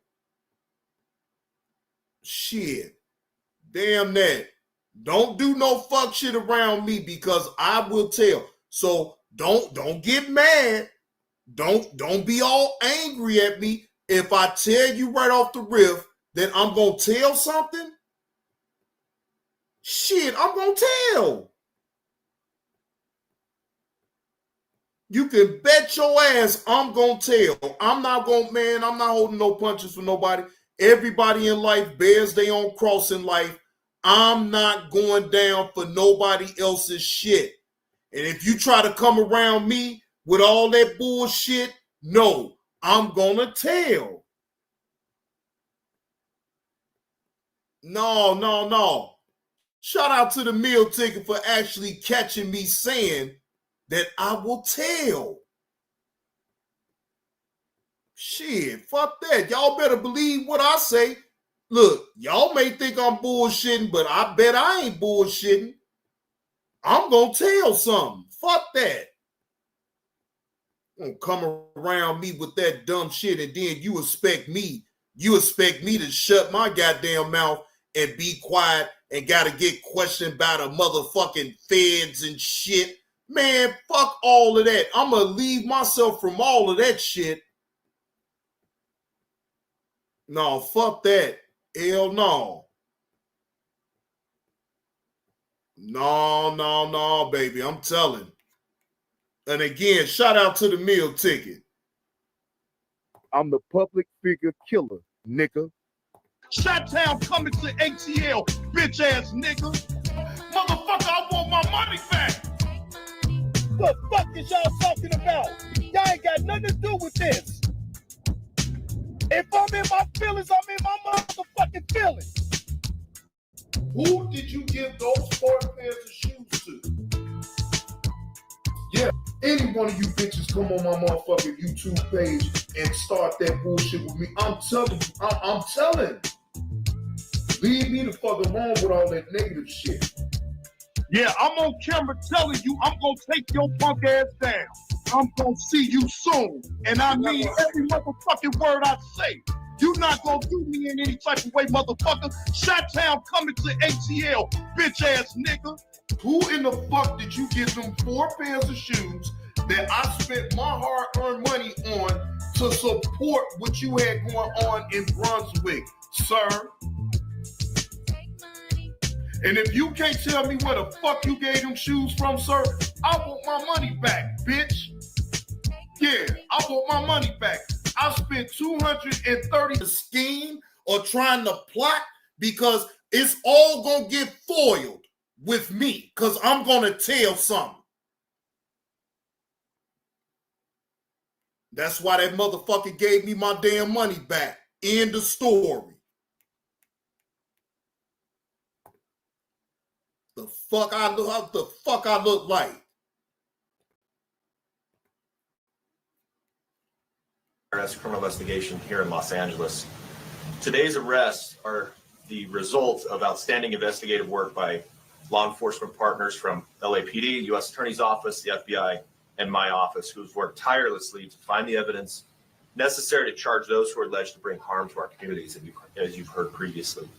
The RICO charges against Mr. Henley and his associates reflect a pattern of crimes that runs a gambit from extortion to robbery to murder to tax fraud and to human trafficking, all under the umbrella of a well-organized criminal organization led by Mr. Henley. Additionally, Mr. Henley duped the County of Los Angeles by running a nonprofit named Developing Options, which was set up to pull youth out of the gang life and promote anti-gang solutions. Yet Mr. Henley continued to personally orchestrate violent gang activity that impact our communities. Donors trust that their donations will be used in a manner that's consistent with what the charity was set up to do and applied as intended. In this case, it was for the benefit of at-risk youth. Financial transactions leave a trail, and IRS criminal investigation special agents are the best at following that trail.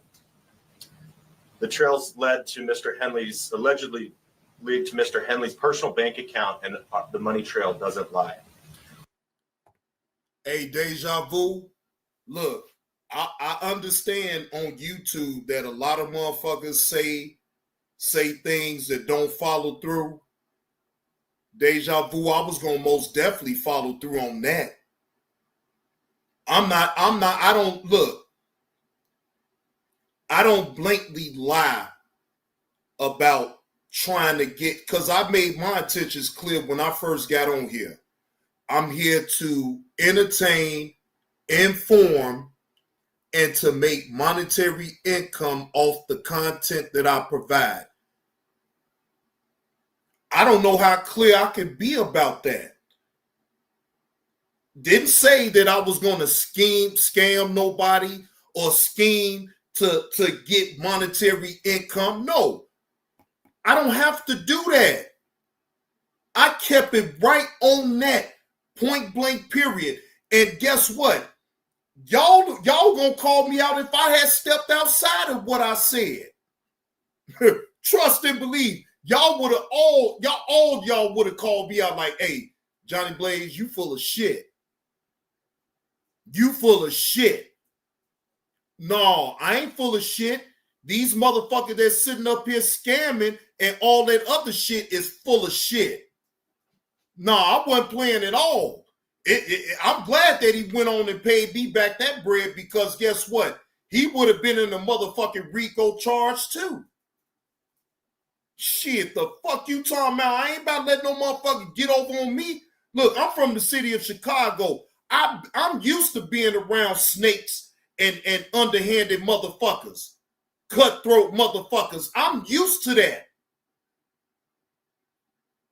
But that don't mean that I'm a part of any underhanded scheming bullshit either. Fuck that. Just because I know about shit like that, that don't mean that I'm a part of that shit. Especially when I was trying to be on the up and up and actually donate to something that was actually of substance. And then you want to turn it around and make it out of a fucking scam so you can get money from the people. Man, fuck. Let's continue the video. Organized crime victimizes our Los Angeles communities far too frequently, but the arrests made today demonstrate our commitment to making Los Angeles safer for everyone impacted by these criminal enterprises. IRSCI is proud to partner with our federal and state and local law enforcement partners to make our communities safer and to protect from these violent acts. And on that, I'll turn it over to the Chief. Thank you. Thank you, and thank you all for being here today. I'll keep my comments brief. From day one, the Los Angeles Police Department's been proud to stand shoulder to shoulder with the FBI and our partners here today in this critical investigation. The invaluable expertise provided by Operation South Bureau FBI Task Force on the Rolling 60s criminal street gang has played a pivotal role in securing these 19 federal indictments laid out this morning. It's a measured step forward in our ongoing fight against gang violence and brings hope and relief to a community that for too long has endured far too much. Together, we will continue to protect and serve, working tirelessly to ensure safety in all of our neighborhoods. I'll return the U.S. Attorney, Joe McNally, for any questions follow-up. We'll take any questions. So Henley is still on the loose? He is. Do you expect to snag it today, or is this something where he's gone? Yeah, I think all I can say is that look, he is the leader here, and we're looking for him and trying to find him. He's a fugitive at this point, and we're using resources to try to track him down. How about the other arrests made? The arrests were made this morning, early this morning. And that's of the more than this whole group here that's in custody, or? So there are a number of arrests, I think roughly 10 this morning, and then there are other individuals who were in state custody that are being transferred into federal custody. But approximately 10 arrests were made this morning. I think you mentioned it earlier, but what kind of penalties or time are you going to? So a federal racketeering conspiracy complaint that's charged here, 1962D, covers up to 20 years in federal prison. The next stage here would be that Mr. Henley and others would be indicted by a grand jury, and the penalties at that point could range and include higher penalties. So at this point, he's charged in a criminal complaint. Is he charged with murder too as well? He's charged in a RICO conspiracy. And part of that RICO conspiracy, one of the predicate acts is the murder that is described in the complaint. He has not yet charged in an indictment with a subsequent murder. You mentioned the taxpayers were defrauded. Can you tell us how much taxpayer dollars he obtained from what city leader or official? And what does this mean for groups that are working on anti-gang efforts and trying to get donations from celebrities this year? Sure. So I think just to kind of go back, Mr. Henley and the allegations are here, operated a criminal enterprise. He used his status in LA as a gang member, somebody who was known as an enforcer, in order to execute the crimes that are described in the criminal complaint. As part of that, and to get to your question, he also had this charity and held himself out there to be somebody who was committed to reducing gang violence, committed to supporting youth in the city. As part of that, he received grants from government agencies to do that work. This all sounds familiar. Gangs back in the days also used grants and everything else from conservative vice lords, from Black Peace Stone Nation, from Gangster Disciples, Black Gangster Disciples. Yeah, Yup. Deja vu, Jeff Ford. Again, this is not nothing new. This is all of what he just said ain't nothing new. They've been doing this long time ago. But you know, you got these silly motherfuckers that think that they can still overtake the government and still do some dumb shit. John, you was a part of that fake shoe drive, but you quickly removed yourself. You goddamn right, keep the change. You goddamn right. And if the feds would have came or knocking at my damn door, keep the change. Seriously? If look, as sure as my name is John Lee Goodwill, or I was telling on every motherfucker, I was telling whoever helped them, whoever had a hand in that shit, oh, I was telling. Oh, I was telling like a motherfucker. The fuck? Man, man, look here. I'm just glad that he did the right thing and he gave me back my money for the shoes that I paid for his alleged shoe drive. Because he wasn't gonna get out. He wasn't gonna be on the right side of shit with me. Fuck that. Man, you know what? Let me just shut up, keep the chain. I ain't even gonna get too far deep into it. But trust and believe he did the right thing by just paying me my money and then some for that damn shoe drive. And as we described in the criminal complaint, he used that goodwill to benefit himself. He diverted money from that charity and lined his own pockets with it. And that money was ultimately traced, and that we can show that he used it for personal purposes. So there was an embezzlement angle to this, to the criminal enterprise, where hundreds of thousands of dollars were siphoned off that should have gone to charitable purposes, gang reduction, gang intervention. Instead, he used it for his own purposes, his own criminal enterprise. In addition to that, there was tax loss. And like many of our cases, we ultimately do a financial investigation, and we see that embezzlement and that siphoning happens often. There's a parallel tax conduct that is also described in the complaint. So you're talking about hundreds of thousands of dollars that the charity ultimately siphoned off for his purposes. It was a charity that he controlled, and again, held himself out there to be somebody in our community who was, as Chief McDonald said, these communities, it's oftentimes our poorest communities that need intervention the most. They need law enforcement the most. He held himself out as somebody who was part of that team trying to improve South Los Angeles.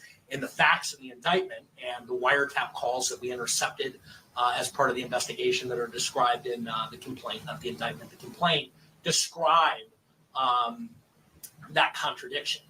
That on the one hand, he's Mr. Charity, and on the other hand, he's engaging in all this criminal conduct. That part right there. Do y'all seriously think that I would knowingly, right, be involved in some criminal activity bullshit? See, that's why you got to watch who you even donate to nowadays. Because you just don't know, you don't know their true motive. You don't. You sit up here and you funding it. You ain't thinking that it's some illegal shit going on because of the front that they put on. But then you get on the news and then you see this shit, you see some shit like this, you be like, oh, hell no, fuck that. I'm getting on the fucking phone and I'm about to talk to these feds because, see, I ain't about to get no knock at no motherfucker at my goddamn door talking about I was funding the illegal shit. Hell fuck no. I wasn't funding no illegal shit. I was actually trying to donate the help. Excuse me. I actually thought that it was on the up and up. But see, that's what I get for thinking instead of doing my due diligence and really finding out the person that you're donating the money to, is they really on the up and up. See, I didn't do that shit with Kwame Brown. But I bet you I would never make that type of mistake again. Do y'all hear me? I would never make that mistake again. That's on everything that I love. Never would I make that mistake again. Never. That's set out in the criminal complaint. And so it's outlined in the criminal complaint specifically what government agency gave him money. It's outlined. It's outlined that he got grant money. I believe that money flowed through the city of Los Angeles, but I don't have the specifics in front of me. What I can tell you is that typically, grants flow through the state and then eventually, are typically issued through the city. And to the tune of hundreds of thousands of dollars? Hundreds of thousands of dollars. Did you say the name of the charity? Are you allowed to say that? Maybe Yeah, the charity I referenced earlier is developing options. Okay, well, thank you very much. Last question. I apologize. Just your efforts to find Mr. Henley. Have you had, do you have any idea about his potential whereabouts or any more that you can tell us on that? No, other than he's a fugitive and he's being sought by law enforcement, and we're obviously looking for him as we would any fugitive who's engaged in the type of conduct that's alleged here. Believe to be in Southern California. No idea. We believe that he may be in Southern California, and for that reason, we're providing his picture and encourage anybody to contact the FBI who knows his whereabouts. All right, thank you very much. The press release is out. There's a copy. I swear for living Christ, boy, Big you better, boy, you lucky that I don't live in Southern California. This beat, boy, you lucky I don't live in Southern California, because I sure be telling where the fuck you at.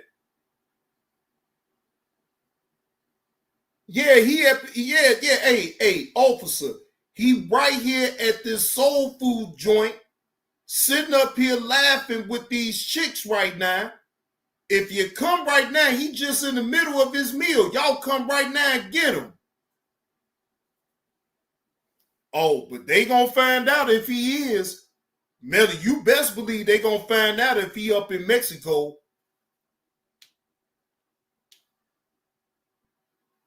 I'm telling you. And shout out to Carlos King for this content that he laid out. And if y'all not subbed up to Carlos King, y'all go sub up to that brother. He most definitely be bringing the heat with the content. I like the way he breaks it down. He gets right to the point.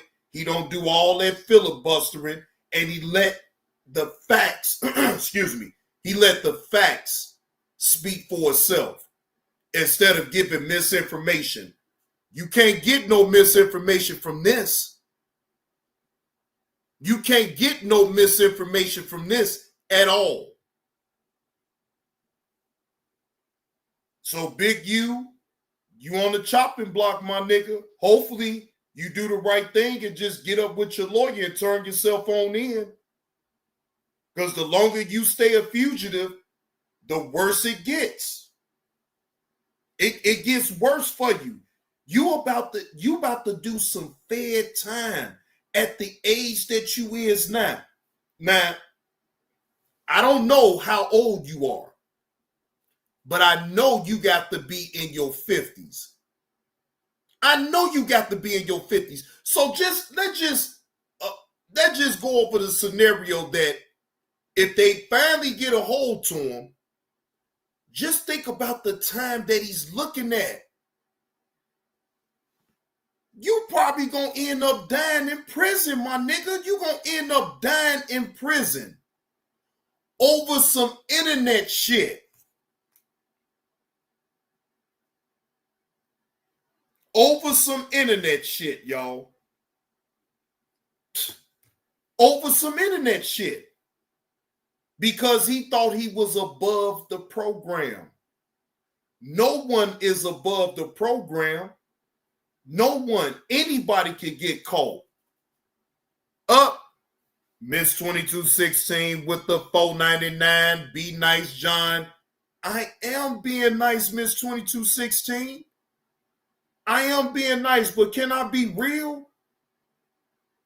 I'm being honest. Shit, but I for you, Miss 2216, I will be nice. Okay? I will be nice. Damn. I'll be nice. Shit. Man, Uncle L, if he is smart, he should be on the phone with his lawyer making arrangements to turn himself in. It's no way he gonna get up out of this with the feds. So turn your cell phone in. Big U, I'm telling you, turn your cell phone in.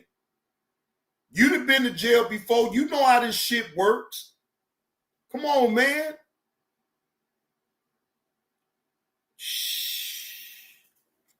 Man.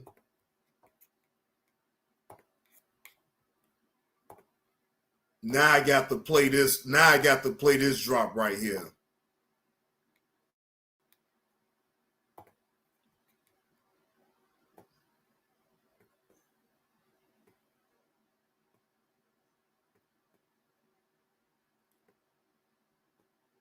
Hold on. Now I got to play this drop right here.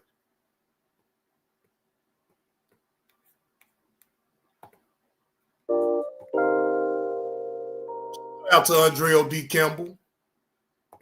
Years, you don't know what the fuck you talk about when you understand what the fuck he's saying.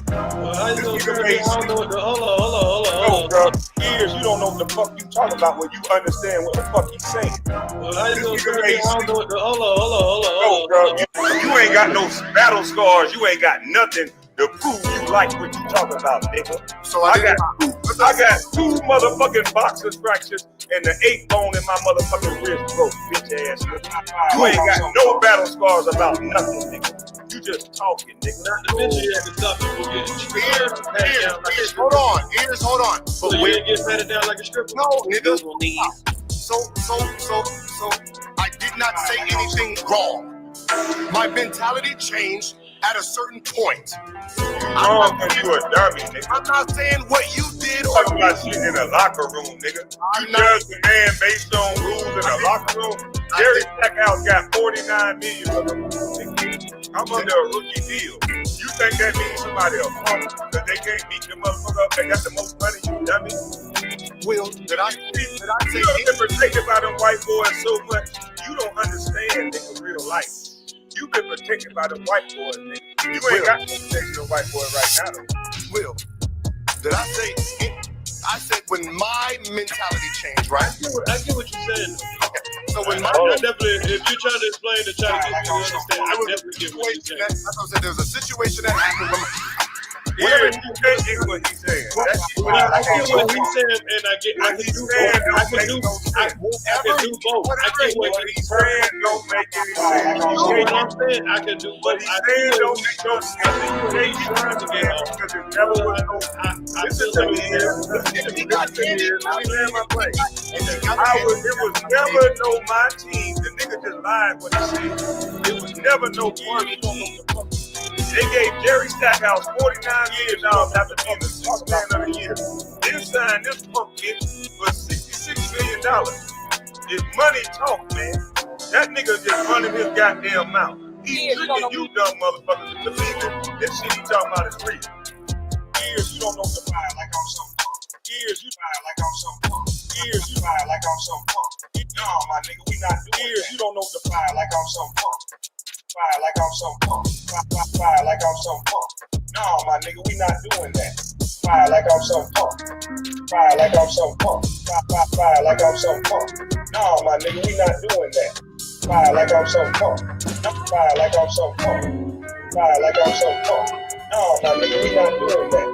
Years, you don't know what the fuck you talk about when you understand what the fuck you say. Years, you don't know what the fuck you talk about when you understand what the fuck you say. For years, you don't know what the way you talk about when you understand what the fuck you say. Hold on. No, bro, you don't understand what you're talking about. That's You ain't why gonna tell me like I'm not a grown man. I'm gonna tell you that you don't I'm saying, what I'm saying is, bro, what the man saying out of his mouth, I'm saying what he's saying is cap, bro. Whether it's cap or not, I see what the it don't need to be said. That's what I said, but you don't have to tell me. I ain't telling you shit. I'm telling you you wasn't there, so you don't know what you're talking about. I'm saying what the man is telling. I'm saying what the man is saying. I hear you. That's all I'm saying. What I'm saying is, do you understand the way the NBA works? I wasn't in the NBA. So that's why I said you don't know what you're talking about. I'm listening to two men. You're not listening. You're listening to one little insecure boy. No, I'm listening, and I was about to respond to him. You're not letting me finish what I'm saying to get you a better understanding. You listening to a boy that all he's come to the internet to do is try to belittle a man. So he's framing something in a way to make it seem like he saw something in me the day Jerry Stackhouse said something, and that I was supposed to respond with violence. Years you don't know what the fuck you talk about. Years you don't know what the fuck you talk about when you understand what the fuck you saying. Years you don't know what the fuck you talk about. Years you don't know what the fuck you talk about. Years you don't know what the fuck you talk about when you understand what the fuck you saying. Years you don't know what the fuck you talk about. Years you don't know what the fuck you talk about. Years you don't know what the fuck you talk about when you understand what the fuck you saying. It's your turn now because you were talking while I was talking. After I heard you say you understand a nigga trying to make me look like a. Did y'all just hear that? He said I was talking while he was talking. After he said that, after I said that, you understand why a nigga did all that shit. Now that was a miscommunication, but we'll let him have that. But he was saying I was talking while he was talking. After, while he was trying to explain. This is what you're saying, sir. These are your own words. Bitch. Okay, well, if you'd have let me finish, you gotta let me finish. Y'all see how the man just said, it's your turn to talk. And all I said, bro, if you'd have let me finish, he can't have a conversation. You can't let a brother get a word out. You can't, I'm over here calm as possible. This is the man that's saying that I'm drunk. He don't want to disclose that he been drinking and smoking also. I'm over here talking in a calm voice. Who is over here yelling? Who is over here doing all the extra shit? See, a lot of y'all see this shit, and this is when the celebrity shit come in. Now you're like, oh, I guess I'm a celebrity, I gotta be different. No, because if you was a regular nigga like me, everybody would be seeing what the fuck I'm saying. But I gotta convince people, I gotta make videos because y'all done put all this bullshit on my goddamn name. Now y'all don't want me to fucking react. Y'all don't want me to fucking goddamn. All I was saying is right here, this what you're saying right here is not true. That's what I was saying that night. Bruh, what the statement you're making right now is this shit right here, nigga. This shit right here, nigga. Right here, this shit.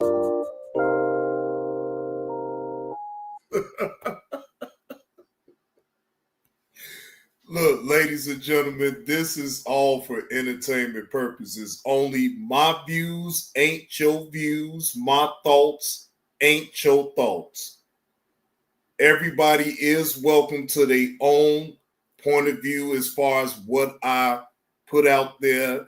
Look, just because I would tell some, that don't mean that nobody up in the chat would tell some. Y'all probably just keep your mouth shut and just move along. But if I'm really going to be honest with y'all, I think that's the problem right there. We tend to keep our mouth closed for the wrong reasons.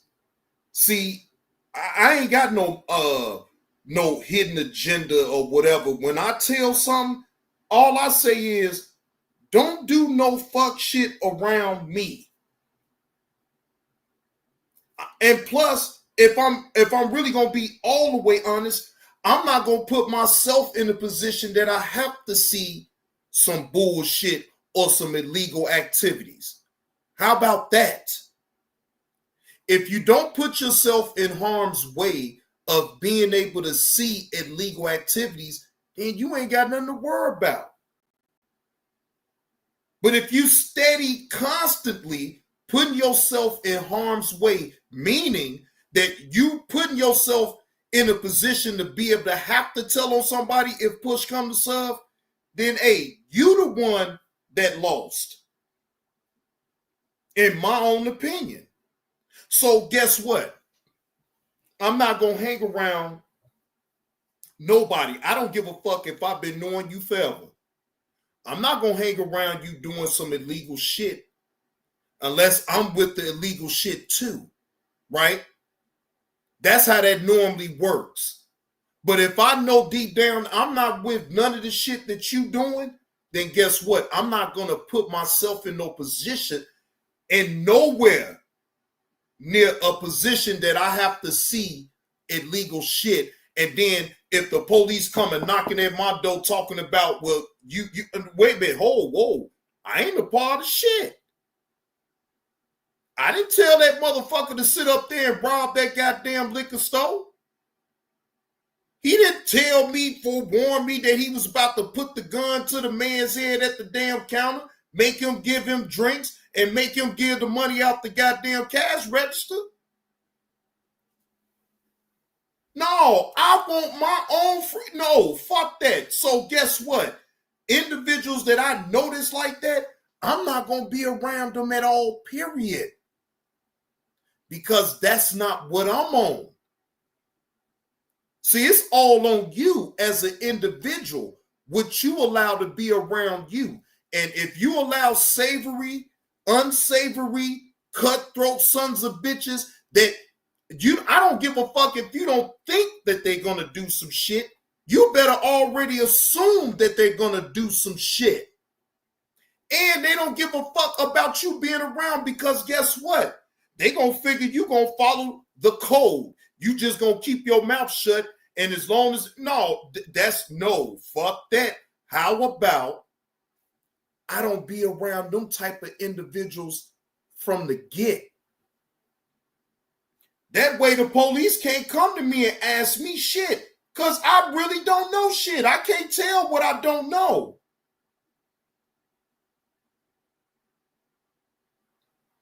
We need to make very sound decisions of the people that we associate with. I don't give a fuck if they try to put on the front and act like they this and they that. Man, no. Look, fuck that. I'm asking questions. And if I'm supposed to be a bad person for asking questions so I can make sure that myself is protected, then so be it. See, that was my issue. I didn't ask questions. I didn't ask questions throughout the whole thing because I thought. See, that's what I get for thoughting. I thought that everything was on the up and up. No. So I won't dare make that type of mistake again. Fool me once, shame on me, right? Fool me twice, I deserved it. So it ain't gonna be no second time that I deserve to be fooled. No, if you fool me that once, okay, shame on me. I gotta take that, right? But do you actually think that I would give a motherfucker another chance to fool me again? No. If you say that you a smart, logical thinking person, then you wouldn't put yourself in harm's way to allow a motherfucker to get you either way. If they got you once, all right, cool. You got me on that one, all right? But you still don't let that person forget. Hey, bro, look, why don't you be right about shit and, you had some fraudulent shit going on. You feel what I'm saying? Like, bro, just give me my money back and we good. When I said that from the beginning, a lot of y'all probably thought I was crazy. A lot of y'all thought I was losing my motherfucking mind, but I was dead ass. You shut me up by just giving me my money back for the shoes that I rendered to that shoe drive, and we good. No matter what the fuck you had going on. Because then if I didn't, and I'm thinking in my mind, if I didn't, I was going to go all the way in. And I wasn't going to stop until I got to the finish line. Just know that.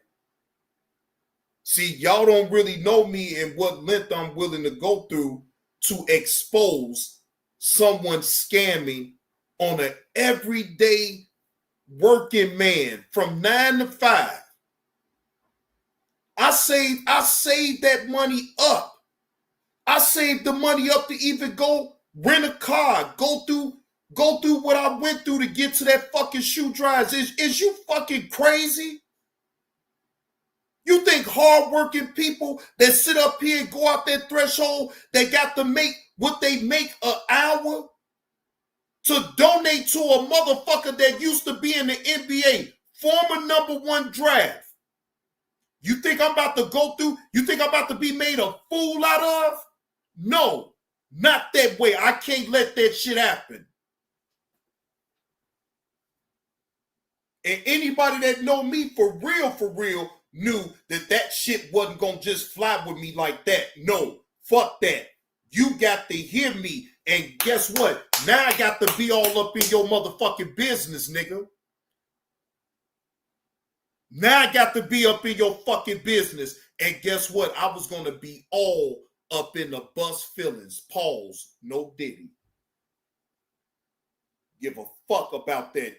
You gonna treat a motherfucker right, or I'm gonna hold you accountable for treating me right. I can't hold you accountable for how you treat others, but I can only hold you accountable for how you treat me. I never disrespected that man. Never. Until he disrespected me first. And I soon realized that it's all about who we like. So once I realized that, it didn't seem so bad. No, it didn't seem so bad. But I still wanted to nail him to the cross. But again, I'm glad that he actually did the right thing. So you don't hear me over here dogging that man's name out or nothing like that. I don't care to really point out shit about the bus. I'm beyond that. Because at the end, we on YouTube. I don't take him seriously. And the end. I don't take none of this shit seriously when it comes to certain entertainment. Now, if we talking about current events or what's going on, that type of thing, I take seriously. But this back and forth beefing, motherfucker saying this, motherfucker saying that, I tune all that shit the fuck out. I don't care. Because at the end, it don't matter. He still has a platform to do whatever it is that he want to do. So it ain't like nobody to shut him down. He's still going to spew out rhetoric, and then you still going to have people that want to talk about it. I get it. I get it. Besides me, I don't give a fuck what he doing. I don't give a fuck how he treat his kids, how he treat his baby mama, how he treat his supporters. I frankly don't care. They the ones that got to speak up for themselves on how he treats them. I don't give a fuck. If they like it, I love it. Fuck them. But you is not going to see me over here pointing none of that shit on out or nobody else's shit out. None of they be. I don't give a fuck. Fuck all of that shit. Ain't no just as simple as just roasting and toasting. Motherfuckers is doxing and all type of other dark shit, man, fuck all of that. I didn't get on here for no dark shit. No, I didn't get on here for that. That got blurred. Them lines got blurred when I start getting into the fuck shit. But I don't give a fuck what nobody say. I got integrity about myself, and I don't shit where I lay at. I basically did that in the very beginning. I was shitting all where the fuck I laid at. I was just straight bullshit, bullshit. Getting loud. Now, to a lot of y'all, yeah, that's funny. But at the end, it's just a lot of bullshit hollering and screaming for no fucking reason to a bunch of strangers that I'd never see.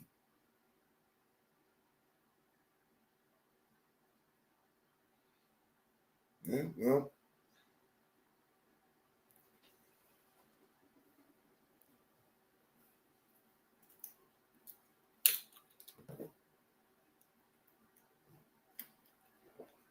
I bear my own cross.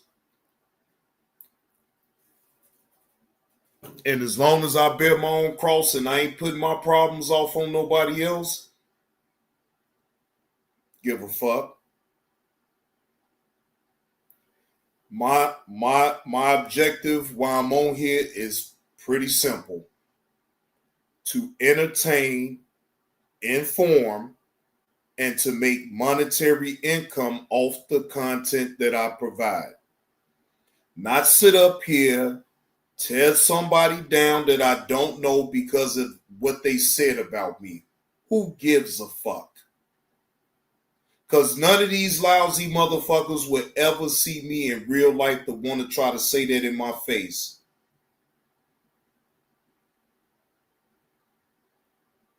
So it is what it is.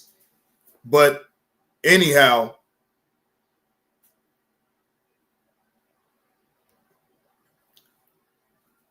that is my time, ladies and gentlemen. I actually went over my 3-hour mark here, but you know, when I'm enjoying myself and I'm actually into the content, then it is what it is. I don't mind going over when I do. I don't. But I just noticed that I'm most definitely over my 3-hour mark. So save some energy for the next day, you know, because I most definitely will have some more body cam footages, and I will keep y'all apprised about Big U's Feds case. I will make sure to keep in the loop with that one. Thank you, Deja Vu. Thank you. I will make sure to keep y'all apprised about that. And feel free. My email is in the ticket. Anything that y'all want me to go over, that's within reason, of course, just send it to me. And I'll let you know in the email if I'm going to go over it or I'm not. You know what I'm saying? Because I still have some more videos that I haven't touched yet, but I wanted to do it at a later time. You know, I am going to get to it. I am going to do my reaction to it. So either way, my business email is in the ticker. If you have a way of getting in contact with me through IG, shoot it through me through IG. Either way, I can let you know right then and there if I'm actually going to review it or not. But either way, I'm going to let you know, right? But either way, salute to the chat. Y'all know I appreciate y'all sliding through the show and listen to me talk my shit. And again, I will see y'all tomorrow, probably around the same time, maybe a little bit later, probably around 3:30, something like that. But you will see me tomorrow, all right? So salute to the chat. If you have not been subscribed, if you're not subscribed to the Johnny Blaze 2 show, please subscribe to the show. There's going to be more good content coming on now. And you most definitely is going to be entertained. And I'm going to give you my point of view. Nobody else's but mine. All right? With that being said, y'all enjoy the rest of y'all Wednesday evening. Johnny Blaze is up out this thing. Y'all be easy.